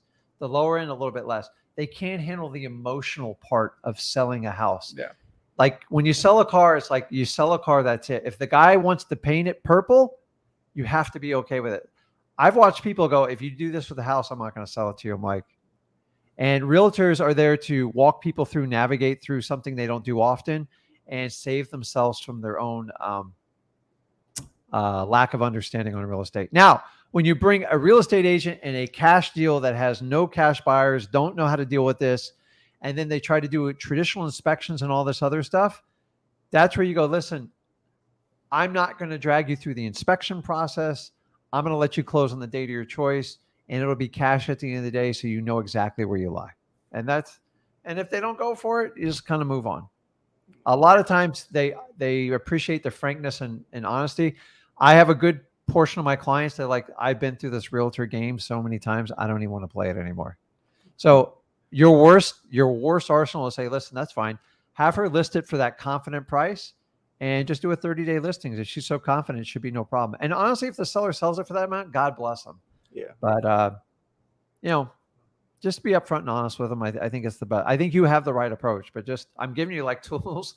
You do not want to be in a room full of realtors. You might as well just walk out because they're going to tell you everything you do is illegal, a scam. They're going to make you look so bad Every day. and then you're going to like not fight back and you kind of look stupid for a little bit. And it's just a very uncomfortable feeling. And it's like, that's what people do when they don't understand it. They just belittle it, and they're like, "Oh, you're full of crap. It's Right. a scam." And it's like, no, you're actually the best solution. Now, maybe the property does need a realtor. I don't know. So, but you definitely recommend that I call and have this conversation over the phone. Yeah, right? absolutely. Okay. And think always back. Why better. did she originally call you? What did she tell you her problem was? Looking back, so originally I had found this property through like her grandchild. She ended up connecting me with her. I guess they're not sure if it's a husband, or somebody had passed away, so they're just living there. But the son it's in the son's name, but the son's name is the one that like lives hours away. But her biggest motivation is that she has a lot of grandkids there, and I guess the area is becoming a little dangerous, so she's really just trying to get away from there. Okay. So you got to go back and kind of go back to the original reason you call me and just go through your notes. Go, listen, you wanted a hassle-free sale. You wanted to know exactly what you're getting, and you didn't want to go through like all the inspections and everything. And I can do that for you. Now, I'll be honest with you. If they're solely out for price alone, you won't win. And it's okay. You don't want to be the winner of that because that'll put you out of business quickly. So just go back to when everyone struggles or they change. I always go back. Why did you call me? And then I try to drive it home. You wanted a hassle-free sale with no inspections and like not all like am I going to get approved? Are we going to be able to finance it? Interest rates are up. Underwriting's really tight. The higher they push that price, the more challenges you got to get. So here's how real estate works. The higher you get in price, the challenges get incrementally higher, like every $5,000 you go. Okay. So if the house has issues and you look at it, like it's a no-brainer. If the house is perfectly clean, but I'm here to tell you, I've had people sell me perfect houses. They go, I just don't want to deal with a realtor. I've had really bad experiences. Sure. I'm like, oh, thank you. Finally. But I've had it the other way. I've had a great experience with a realtor. At the end of the day, either you want to sell it to me or you want to list it. They're two different games. And keep in mind, the average cost to sell a property is 15%. That's without negotiations on average. True. So if she got offered 115, 20 grand for the house and you take off that 15%, it's not going to be far off on your offer, buddy. Right. So find out what she wants, try to fulfill it. And if you can't, you've got enough tools in your chest. And if not, just go find another motivated seller. Yeah, You got it. Appreciate it. Yeah, you guys, you can't Yeah. be scared of realtors. They're always going to come up. You just got to know how to go for them. The worst thing you can do is attack a realtor. It never goes well. No. Oh, so the big bad wholesaler, and you use the word wholesaler around a realtor. Oh my, like you might as well be a felon at that point. They're like, oh my God, I think that's illegal. You can't do that. She's stealing the property from you. I'm like, well, what are you doing? And if you get in that argument, you're going to look really bad. Yeah.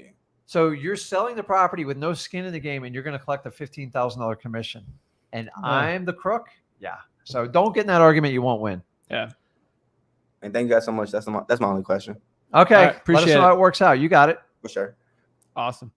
The realtor challenges. The realtors. Well, like I've learned, dude, I used to attack realtors. It doesn't get you far. And it's like, they're set in their mindset and they're not going to. Now, full caveat, there's a lot of realtors that enjoy working with wholesalers, but you have to work to find them. Yeah. If you have a traditional realtor that only does nice, pretty houses, do not try to shove wholesaling down their mouth. They don't understand. If you want to connect with that person, talk to them about when you get challenging houses and you're not sure how to sell them, call me. I'll buy them for cash. I'll pay you your full commission. And if you're really good to me, I'll just have you relist it and sell it for max profit. That's all they want to hear from you. Do not go on a wholesaling spin. They don't understand it. And their brokers all tell them it's a scam. It's illegal. Exactly. It's not. I agree. All right. So next one we got King Lemmy. You get me fired up on realtors, man. Yeah. Like it's like, ugh. I love realtors. Hello. Oh, you're muted. He's muted. Who is this? I'm Lemuel. Nice to meet you guys. First time on the live. All right, man. Awesome, man. Nice meeting you. Hey, what's up, guys? I just have a question. I'm on my market is Indianapolis. Oh, that's a good market. It's a great one. And I'm going for probate. I know it's one of the toughest ones. I'm kind of, like, I don't want to say I'm scared, but why do you think it's the toughest ones? I mean, because that's what you guys always say, don't you guys? You guys Well, always, probates are the toughest ones out of other government lists. right? So he's right. To get the information. It's hard to get the information. Yeah. That's the thing. But once you get the But information, Indianapolis isn't too hard, man. No, okay, good. Okay, that makes me feel a lot better. So I've been pulling them by myself because, that's what Zach's been saying, and the dad, of course. I got it from the clerk. Okay. I don't know if I'm doing it the right way. I'm building my list, but I'm not. What way you're doing it? Let me know. What happened? Break it down. How are you doing it?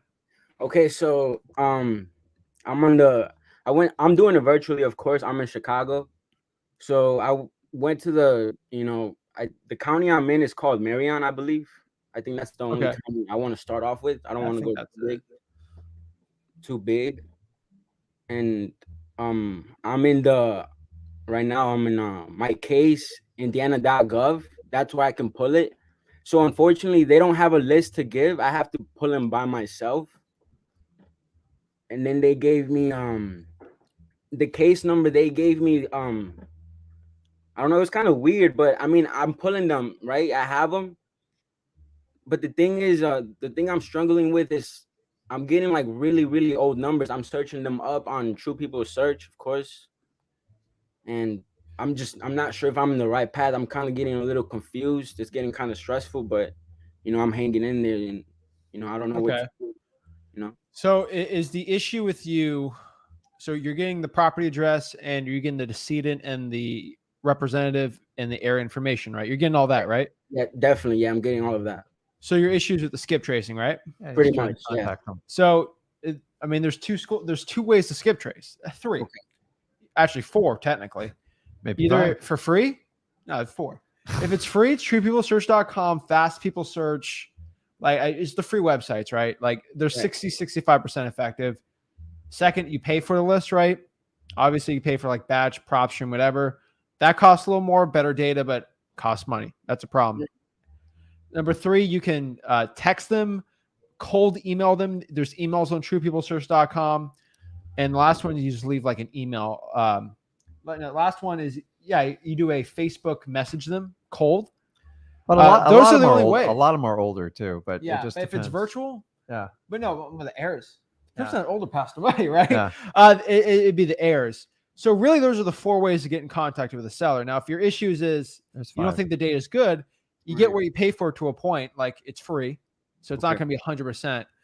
So you got to make that decision for yourself. You're not local, so you can't do the sticky note thing. Which kind of sucks. Yeah. So either you got no budget, you're stuck at truepeoplesearch.com or the Facebook or emailing them. That's Or I have no other way around it. you can just stick a letter in the mail. It's going to cost you 60, 70 cents. The good thing about probates, you're not getting thousands of them. So it like won't break the bank type of deal, but it is a slow process. Don't get me wrong, but I can't tell you how much money I've made off of a single letter on a probate just because someone 3 months later, they called me back. Or listen, we want to talk to you about the property. So I get it. Like probates have challenge, but there's a huge upside to them. So are you doing any other type of marketing other than probates? No, I was actually I was doing virtually driving for dollars. Okay. But I stopped doing it because I wanted just to focus on one thing. I wasn't sure if there was multi. You're doing the right thing. Yeah. Trust me, you're doing the right thing, man. Okay, good. I think you feel a lot better for sure. Yeah, you just got to practice, dude. And I mean, you're doing the right thing, man. I would True People search it. I would try to do some emailing. Really, that's all you can do. Why are you thinking TruePeopleSearch.com's having a problem? Are you leaving voicemails and texts? Well, I just finished cold calling because I see you went live. Yeah. I was actually cold calling what I pulled, and to be honest with you, I was doing FBO, for sale by owner. There was one guy that was that posted it for sale by owner, and I called him, and he was interested on selling his house for $75,000. I called him, but I don't think he's motivated. He exactly wants $75,000. And I think I comped a little bit. The houses around the area weren't going for 75. There's some houses that sold for like 50, 45. And I just noticed he wasn't motivated, And then, oh, sorry about that. And then after that I called my list that I was pulling. I called his sister, and she was on my list. And she sent me to him. So I'm like, I think I'm doing this right, I think I'm on the right path. But then after that, I started struggling a little bit, but I guess getting in front of the sellers. Like what's the one thing we can pinpoint to help? I mean, the targeting, who am I supposed to target? I mean, the relatives, right? Yeah. So this is a big problem people have in probates. I want to try to help. Okay. So let's say, John Smith dies. There's Sarah Smith, Tim Smith, and Tiffany Smith. The 3 kids, they're all heirs to the house. Mm-hmm. Tiffany Smith is the personal representative. Mm-hmm. She's in charge of the estate. And then the other Smiths are just heirs to the house. A lot of problem people have is they try to call all 3. We've learned just calling the personal representatives the best one. It's torture because there's a reason that person's appointed. Yeah. They're the responsible person in the family. Yeah. We used to target all the heirs to try to get like the phone number to the PR. And dude, the amount of drama you go through, it's exhausting. They're like, so it's, it got to the point where if there was like 4 more heirs, like I even cut that marketing out for a while. I've switched since then, but like you just like test date out. You got to just get to the responsible party, because I've had 4 or 5 heirs and they've all called me back, and then I can't get the PR. The PR just does. They already have a plan, and the other people, they want their money like as fast as possible, and you're just wasting a ton of time. So in my experience, only deal with the person that's in charge, because they're the ones dialing out the money and following the will. And there's a reason the others, maybe they're just younger or something like that. But everybody has somebody that's responsible in the family. Yeah. All you got to do, like really call. And if they don't answer, leave a text and a voicemail. And that's really all you can do. The one thing you got to understand is even if you have accurate skip tracing, like 90% plus, there's still an amount of them that aren't going to just answer the phone, even on the paid ones. So that's why when you see me do my cold calling, I make it very, very open-ended. So they want to call back. Like, hey, this is Zach. Please give me a call back. It's like, who's Zach? Yeah. What does he want? And then you're going to get that call back. If you say, this is Zach with Zach Home Solutions, you're not going to get a call back. Yeah. So if you use that strategy, you get in front of them. So it might not be you're not having the right numbers. It's just they're not, answering it. A text and a voicemail, very hard someone doesn't reach out back, right? Yeah, but it's not uncommon on the probates to find them on Yeah. social media. It's kind of hard. Like occasionally if the person's younger, but how long you been doing this for? Well, I've been knowing about wholesaling for like, I guess a year, but I haven't really taken any action. I think this is the most action I've done. Okay. So I guess you can say I'm a newbie for sure. Okay. So like, what are you really good at in life naturally outside of whole? I mean, what do you mean by that question? Like what is it like? Are you good at sports? Is there like something you like to do? Skateboarding? What is it? I'm really athletic. I love talking to people. Honestly, I think Okay. I can make friends. You know, I like conversating with people. Okay. Yeah. So He's got a smile when he talks to people. Yeah, you got it. So listen, like He's got so if you listen to the beginning of our live stream, I said the biggest problem people have in wholesaling is they study because that's how you were born. I mean, that's how you were raised in schooling. It's just a product of how we learn. The reality of business is you have to take the education and you got to go test it out. Yeah. And you're going to get some good data and you're going to get some bad data. And that's how you learn going through. What you have to do is get your action muscle as strong as your education muscle. And it's hard, dude. It's like going to the gym. Think about it. Like you lift that weight the first time you press it. You're like, that was terrible. My body was shaking. My heart's racing.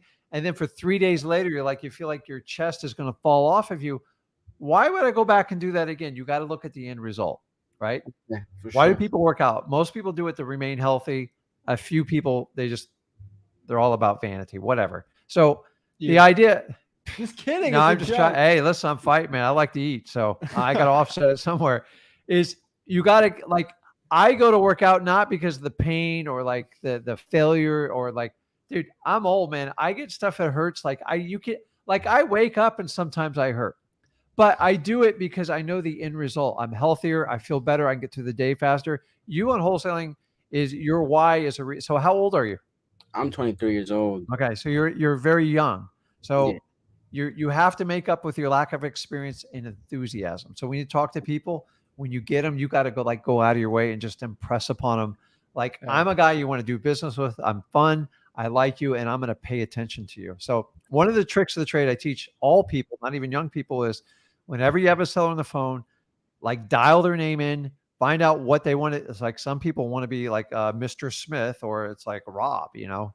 Find out what name they want to be called and just use it till you churn blue. People love it. I know when I talk to anybody in customer service, if they use my name and they use it over and over, they're listening to everything I say. So just like little tips, but you're building an action muscle. It feels awkward now. Just keep going and go in more. That's all I can tell you. You need tons of opportunities to make up for your deficiencies, but you're going to make up with your deficiencies with your enthusiasm because you've got a 10-year head start on me when doing this. That's how far ahead of you are of the game. And you got to look at it like that. Okay. Talk to sellers, man. I didn't figure this out till I was 33, dude. I did everything wrong up to that. I'm just like, okay. Well, that's good to Not know. wrong, but really like appreciate you guys. Yeah. So just like you're a young man, you've looked like you want to get better with it. Just keep doing what you're doing. Your action is what's going to dictate your results in the long run here. Yeah, I promise you. You just consistently do some marketing and you talk to me once a week. It's almost impossible not to get better. Yeah. I promise you that. Okay. All right. So, thank you guys. You've been doing this for a year, and this is the first time you've hopped on the one-on-one. Yeah, pretty much. Why, I mean, man? I don't know. Talk to you. I mean, you're gonna talk to me from now on. That's for sure. Okay. Here's the only problem. I'm gonna put your butt to work though, man. You know, there's gonna be zero excuses why you're not getting any deals. Because if you listen to me long enough, it's impossible not to get a deal. Yeah, you can't get them out of your head. Yeah, you can't get me out of the head. Talk to Corey. These people, right? So, hey, we're not here to tell you to do a million things in one. It's just a little bit more every day. It's the get better 1% every single day. I promise you. Yeah. It's insane the results you're going to get. And guys, stop comparing yourself to everybody else on the internet. It doesn't matter. It doesn't matter. You just got to get better every day. Just like you did a sporting event. How do you get better? You practice and you take action and you educate yourself. It's no different. It's not a sport. To me, it's a sport, but just have fun with it, man. Like so many people overlook, like have fun with you. So when you talk to people, have fun. And if like they're very yes, no, like I'll send them shocking statements like, did I say something that upset you? Or like, just, unless they open up to you and like you build a rapport, you will never get a deal with people. So like if the conversation's not going, throw a Hail Mary. You've got nothing to lose. Me and Zach give you permission to it, because if you sit there and do a monologue conversation, it goes nowhere. So shock them up a little bit. Okay.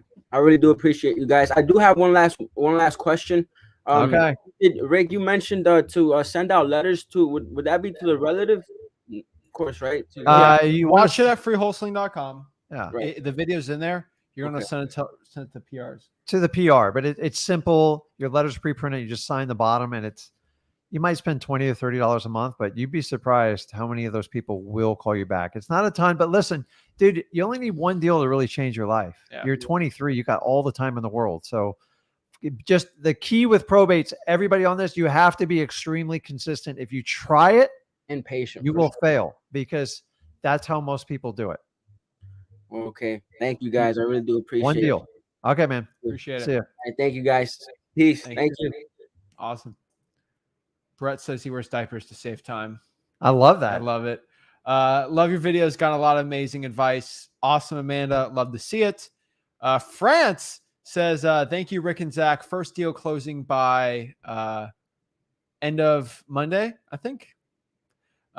Use your contracts, process 30-day challenge. Let's get it. Bingo. Congratulations. Awesome. One last thing. I want to talk to Tyler for a second. Tyler, is this realtor's last name starts with a W? I need to know right now, because I will call them right now during this live. I will call them right now. You read this? Read it. Yeah. If that realtor's last name starts with a W, I will be having a Listen, conversation. I know every realtor. I know every realtor. St. Lucie. Tyler, Yeah, you need to let me know right now. I know another Tyler Johnson too, but I don't think that's him. W. I knew it. I knew it. Yeah. So guys, let me tell you this. I'm not going to put that. Okay. I will be having a conversation right now. Hold up. So wait a minute. So Area has told me to avoid wholesalers, but it depends. It depends on what you want to accomplish. So if like you want to buy a nice, pretty house and stuff like that, probably working with a wholesaler is not going Tyler, to work with it. Your realtor has watched us make a ton of money in wholesaling for the past. Yeah. I personally know who you're talking about. Yeah. And by the way, Oh my gosh. so you know, they've listed a ton of properties in my market. Okay, don't be mean. I'm not going to be mean, but I've bought the deals. Like they don't even like, listen, it's easy to call anything a scam if you don't understand it. So by the way, they list nice, pretty properties. And when they sit on the property 6 months, guess who buys them when they expire? So I'm going to send this to her. Zach, is it really worth it? Like I have to deal with this. I just telling everyone scam artists. But honestly, ridiculous. Honestly, that is the consensus of all realtors. If they don't understand it, it's a scam. If they understand it, because here's the reality. They look at wholesalers as taking business away from them. And it's ridiculous. So there are properties that are not meant to be listed on MLS. If you found an investor, AKA a wholesaler, that could take it all the way home. The key is you have to pay the realtors for the lead. And that's where a lot of wholesalers make a mistake. I'm like, I'm not going to pay the realtor. I'm like, I'm going to say this though. And I'm going to say this really nicely. Yeah. Really nicely. The reason why some realtors say that is because we made more money in that deal last week, the $115,000 one we posted Monday, than realtors make in their entire year. Yeah. One deal. So and how much? $115,000 deal. How much real estate do you have to sell for $115,000? You have to sell $3.8 million. Okay. For the one deal, we make more in one deal than realtors do in their entire year. Okay. So just FYI to these realtors, they're little peanut butter and jelly. That's all I can tell you. That's the problem. So like trying to convince her to go, hey, you need to join they look at it as competition because they look at this like, well, I was going to get a $30,000 commission off selling that deal. Yeah, but it didn't sell. And then if we come in and buy it and they don't get paid, they're like, oh, I got screwed by because they ask the seller what happened to it. They go, this wholesaler bought Tyler, it, he paid cash. One last thing. Tyler, just say that Zach and Rick Ginn disagree with them. I promise honestly, you, there would be a surprise. I'm just telling you, tell her that Zach and Rick Ginn disagree. Yeah, and tell her I've been doing it 20 years. Well, she already knows that. So as FYI, I'm not going to say anything else. But like, to be honest with you, like she's a really good person, wonderful Great family. person. But I tried long time ago to show her the promised land, and that's it. So I think that was funny. But yeah, Tyler, give me a holler if you ever see why me are on we the getting street. these realtor stuff? Get off the realtor. No more realtor questions. But every time a realtor says wholesaling's a scam, it's all I can say is I don't hear broke. But that's all I got to say. it's a scam. That's like I should have a shirt. It's a scam. It's a scam. It's a scam. Like that's the most defensive position you can take on anything. It's either a scam or it's a conspiracy theory, right? Yeah, I don't It's a hear conspiracy. It's a conspiracy. I don't hear broke. All right. So Okay, let's go. talk Let's to keep moving. Victor.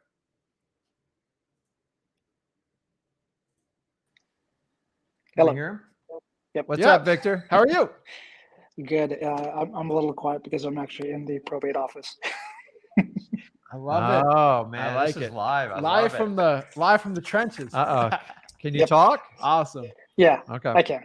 Just really, that's why I'm talking a little low right now. But yeah, That's thanks okay. for all you guys do. Pretty awesome. So yeah, just a quick question. I just want to make sure I'm looking at the right thing. But so is the administrator the same as the executor? What state are you in? California. So you got to change all the rules for California as usual. Is it constantly come up administrator? It doesn't say like PA or anything like attorney next to it. No. So it'll either say executor, administrator, or PR, but they're Yeah. all interchanged, right? Is it all the same thing? Well, one thing I wanted you to do is when you look at it, because we don't know, search up the names on some of the executors or some of these terms. And if they're coming up as attorneys, you're going to know which one's an attorney and which one's the heir. Right? Yeah. So Last name also works. So personal representative, executor are 95% of how all probates are spelled out on it. So you start getting into administrator and stuff, it can mean attorney. Listen, I'm not an attorney, and you guys, 50 states, 3,600 counties. It's a train wreck out there on how they classify this stuff. You got to find out how they classify the information and sort it out. And then once you know the classifications, then you know how to attack the probate. So I'm not an expert on California probates. My suggestion, if it's confusing to you, either try to get some help from somebody in the probate court. Usually there's a clerk, somebody to help you out, or find a title company in your state that's familiar, that's closed a few probates, and they will tell you that exact answer. And none of that's going to cost you any money. Gotcha. Okay. Okay. So then I'm looking at it right now, and it usually like on the case, on the portion of the case, it says, or the party, it says the name of the petitioner and then the decedent or dissident. So, Yeah. and it does say that well, yeah, I'm kind of confused. So here's what I need to do. Like, honestly, I appreciate you calling me while you're from there. Take your time and get that information and gather that, and you know exactly how to get a hold of us. But like what you have to do is just sort the information out. And once you understand where everything belongs, then that will lead you in the right direction. The easiest way, because I've done probates all over the country. So like your last name's Herbie, right? Well, Turbia, but Herbie, yeah. Yeah. So like if you see this season's like Adam Smith and you see the heirs John Smith, it's pretty easy to know. Most heirs have the same last name. Like some of them are married than, but like generally, if you want to catch up a pattern after looking at 1,000 probates, you can figure out who's the actual heir and who's not. And in the beginning, I mixed up the attorneys and the PRs because I didn't understand it. But I sat down with the clerk of the court, and she's just like, okay, this is this and that. I'm like, oh my God, where were you 2 days ago? And I'm just to save yourself from a lot of aggravation.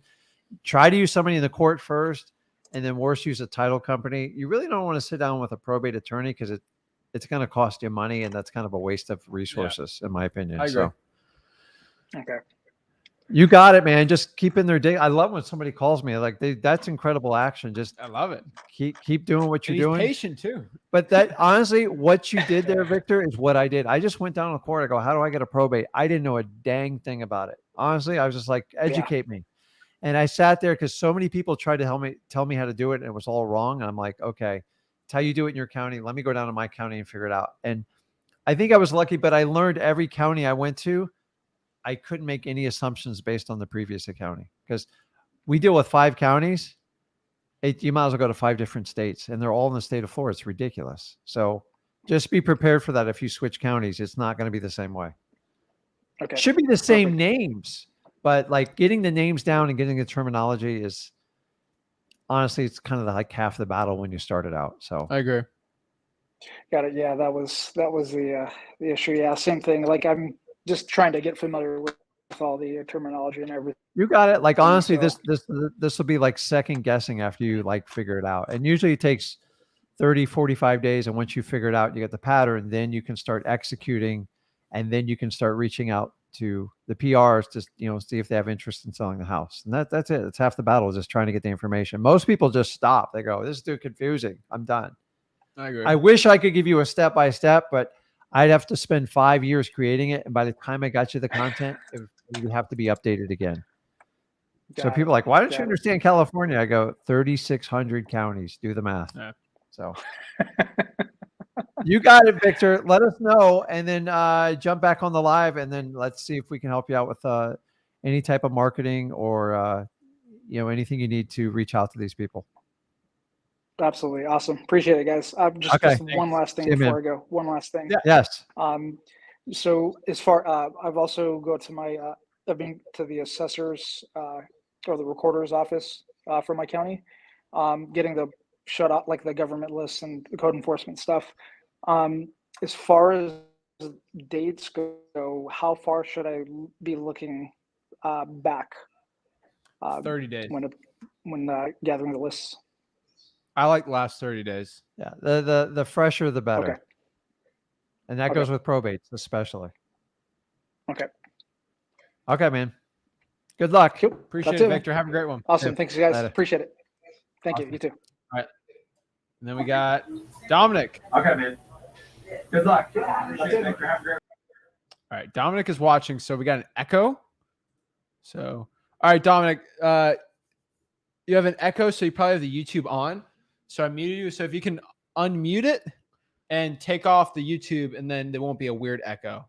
That's a lot of instructions. I know it's a lot of instructions. Overwhelming. But you gotta do it if you want to hop on. So let's see if Dominic's gonna hop on.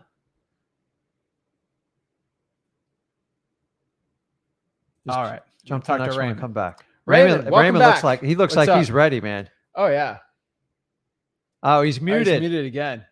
I talked to Raymond yesterday. I like the hat. Thank you. Appreciate it. He's That's motivated. You He's know, out here, Texas, Plains, Jay-Z. ready to go. Oh, yeah. So. Great state of Texas, man. All right.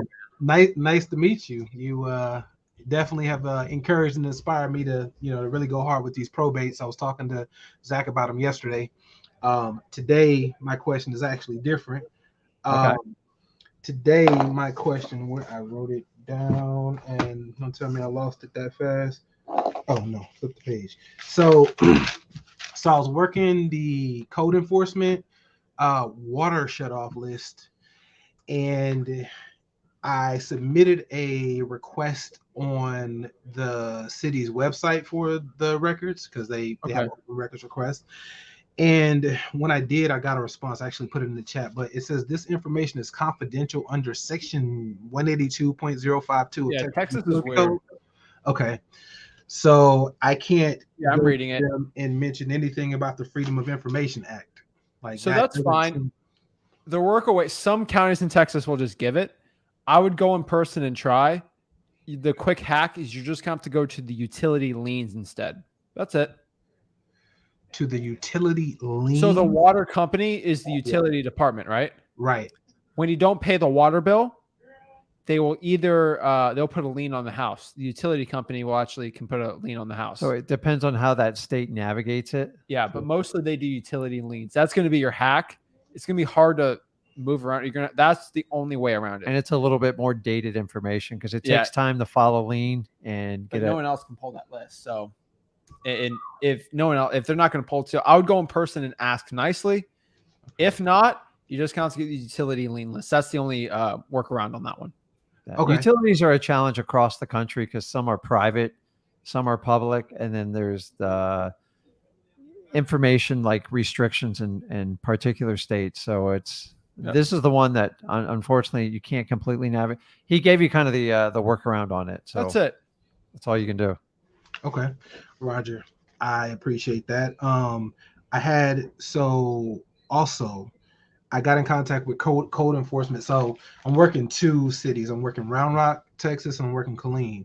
And in Killeen, they gave me a bunch of information, but I didn't know. My issue was I didn't know what specific codes to ask for, because they were like, well, you can kind of, I guess, what's the word I'm looking for? You can filter it down. And so I didn't know like how they labeled the codes. So I just kind of freestyled and came up with some things. I said care premise, high grass, trash and debris, stalled vehicles. But like, is there anywhere where there's like a list of like where I can see the codes that code enforcement goes by? Yeah. So code violation is a violation of the code, right? So you got to read the code and they'll show you what the violations are. So there's in the code, there's a violation for having tall grass, and they'll name it. So you're gonna have to read what the code is, and see the different type of violations, because they all have different names. Now, in the perfect world, you ask somebody in the department, "Can I have a master list of the numbers that go with the code violation?" So in my county, it's like it's either a 4 or 6 digit code, and we used to reverse engineer it, and I go, "This is stupid. We're wasting a bunch of time." And I go, "Can I just have the code?" And bingo. Sometimes you can even find them online, but worst case scenario, you can reverse engineer it. Go, okay, 0678 is a high grass every time it pops up. If she doesn't give you the codes, just ask each time you call. Go, what's a 1092? She said, "Oh, that's those are abandoned vehicles in the yard." Yeah. Okay. Or they just say it in English. They don't have the code. So you got to read and ask, and they'll tell you, and then you can kind of do it from there. Remember, somebody has to classify that information. So if somebody fills out a report, and then somebody has to put it in the data department. So somebody has an answer. Getting that answer, either they're going to be straight up and give it to you, or you got to pay like 50 questions. Go, "Hey, what's an 0768? They go, "Oh, that's high grass." Thank you. Next day you call, go, "Hey, what's a 1022? They're like, oh, that's a neglected or vacant property," and then just kind of go through it, and then you're going to find 3 or 4 predominant codes. Like, I don't deal with like in the state of Florida, if you have a car in your driveway without a tag on it, you get a violation for it. I don't deal with that stuff. Like, there's no correlation if they're going to sell their house if they're missing a tag. Okay. That's it. You get one for a missing mail receptacle. Probably my favorite one. Oh my God! Did you know that's a violation? I didn't know. No, that. it is. So no mailbox. They're really good. Yeah. Okay. Cool. My last question has to do with true people search and fast people search. What I've noticed is like when I skip trace on PropStream, I get a lot of like do not calls, but like with true people search and fast people search, I don't feel like I get that. Should I call these people no matter what? To a point, DNC law is interesting and weird because you are not soliciting, so it might not be in there. I've brought it all down after talking to lawyers and everything. They have told me to a point is up to you. Okay. All I can tell you though in this way is intent's a big part. Are you intending to solicit someone on the DNC list? Are you intending to ask them if they're looking to sell a house? It really depends. The only advice I can give to you, and this is the only way I can answer this, people will call the DNC list and it's fine, and you don't really get in trouble, and then other people will not. And there's deals on the DNC list, and there's deals that are off the DNC list, but most of the deals are going to be on the DNC list. So either you want to call where the deals are at or they're not. But you're technically not breaking the law calling a DNC list if you do it the right way. But I can't tell you the rest on that one. You got to kill people with kindness. I got to keep it on. Like the minute they go, "Hey, listen, I'm on that list," go, "Listen, I apologize. I must have mixed it up. I will make sure you're not telemarketing and just move on." But you're not telemarketing. You're not telemarketing. So you know what? The lawyer, I don't want to get in trouble. It's up to you. Yeah. Or you could take the realtor's approach and assume everything's a scam and not do anything. Okay. But, oh my gosh. I don't think that's you. So listen, I think as long as you're kind to people and you're really trying to help out, it warrants the effort, but you have to make the decision at the end of the day. I've been lit up by people all the time, but I have good intentions. Yep. Cool. That was all my questions, man. I appreciate y'all. Okay, man. I can have Get stuff, after it, man. just hit me real time and just hit y'all up and kind of get answers like that. Perfect. Isn't That's that why we cool? do it.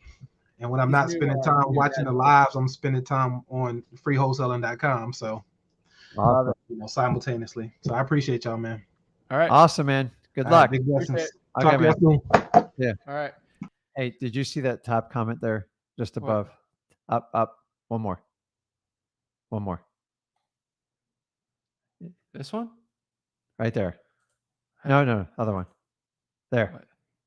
Hey, Zach, what if they say they can't get people with the water? I just answered this one. Yeah, I know. But So, compared to a Juan, bank balance, it's like completely It's different. requesting someone's bank. It's compared to requesting someone's bank balance. No, it's not. No, it's an address. So, Which is public. so if the government owned a bank, then yes, you technically can, but to a point. So on the Federal Reserve. just get the utility on there. So Okay. FYI. So looks like Paul's on the phone there. So we'll talk to him later. So guys, I appreciate it. You got any value from this video? Smash that like button and subscribe. Check out freewholesaling.com and we'll see you soon. Have a blessed one, guys. We'll see you tomorrow. We're just going to break down how he became a millionaire in his 30s. So we're excited for that one. So guys, Awesome. appreciate it. Smash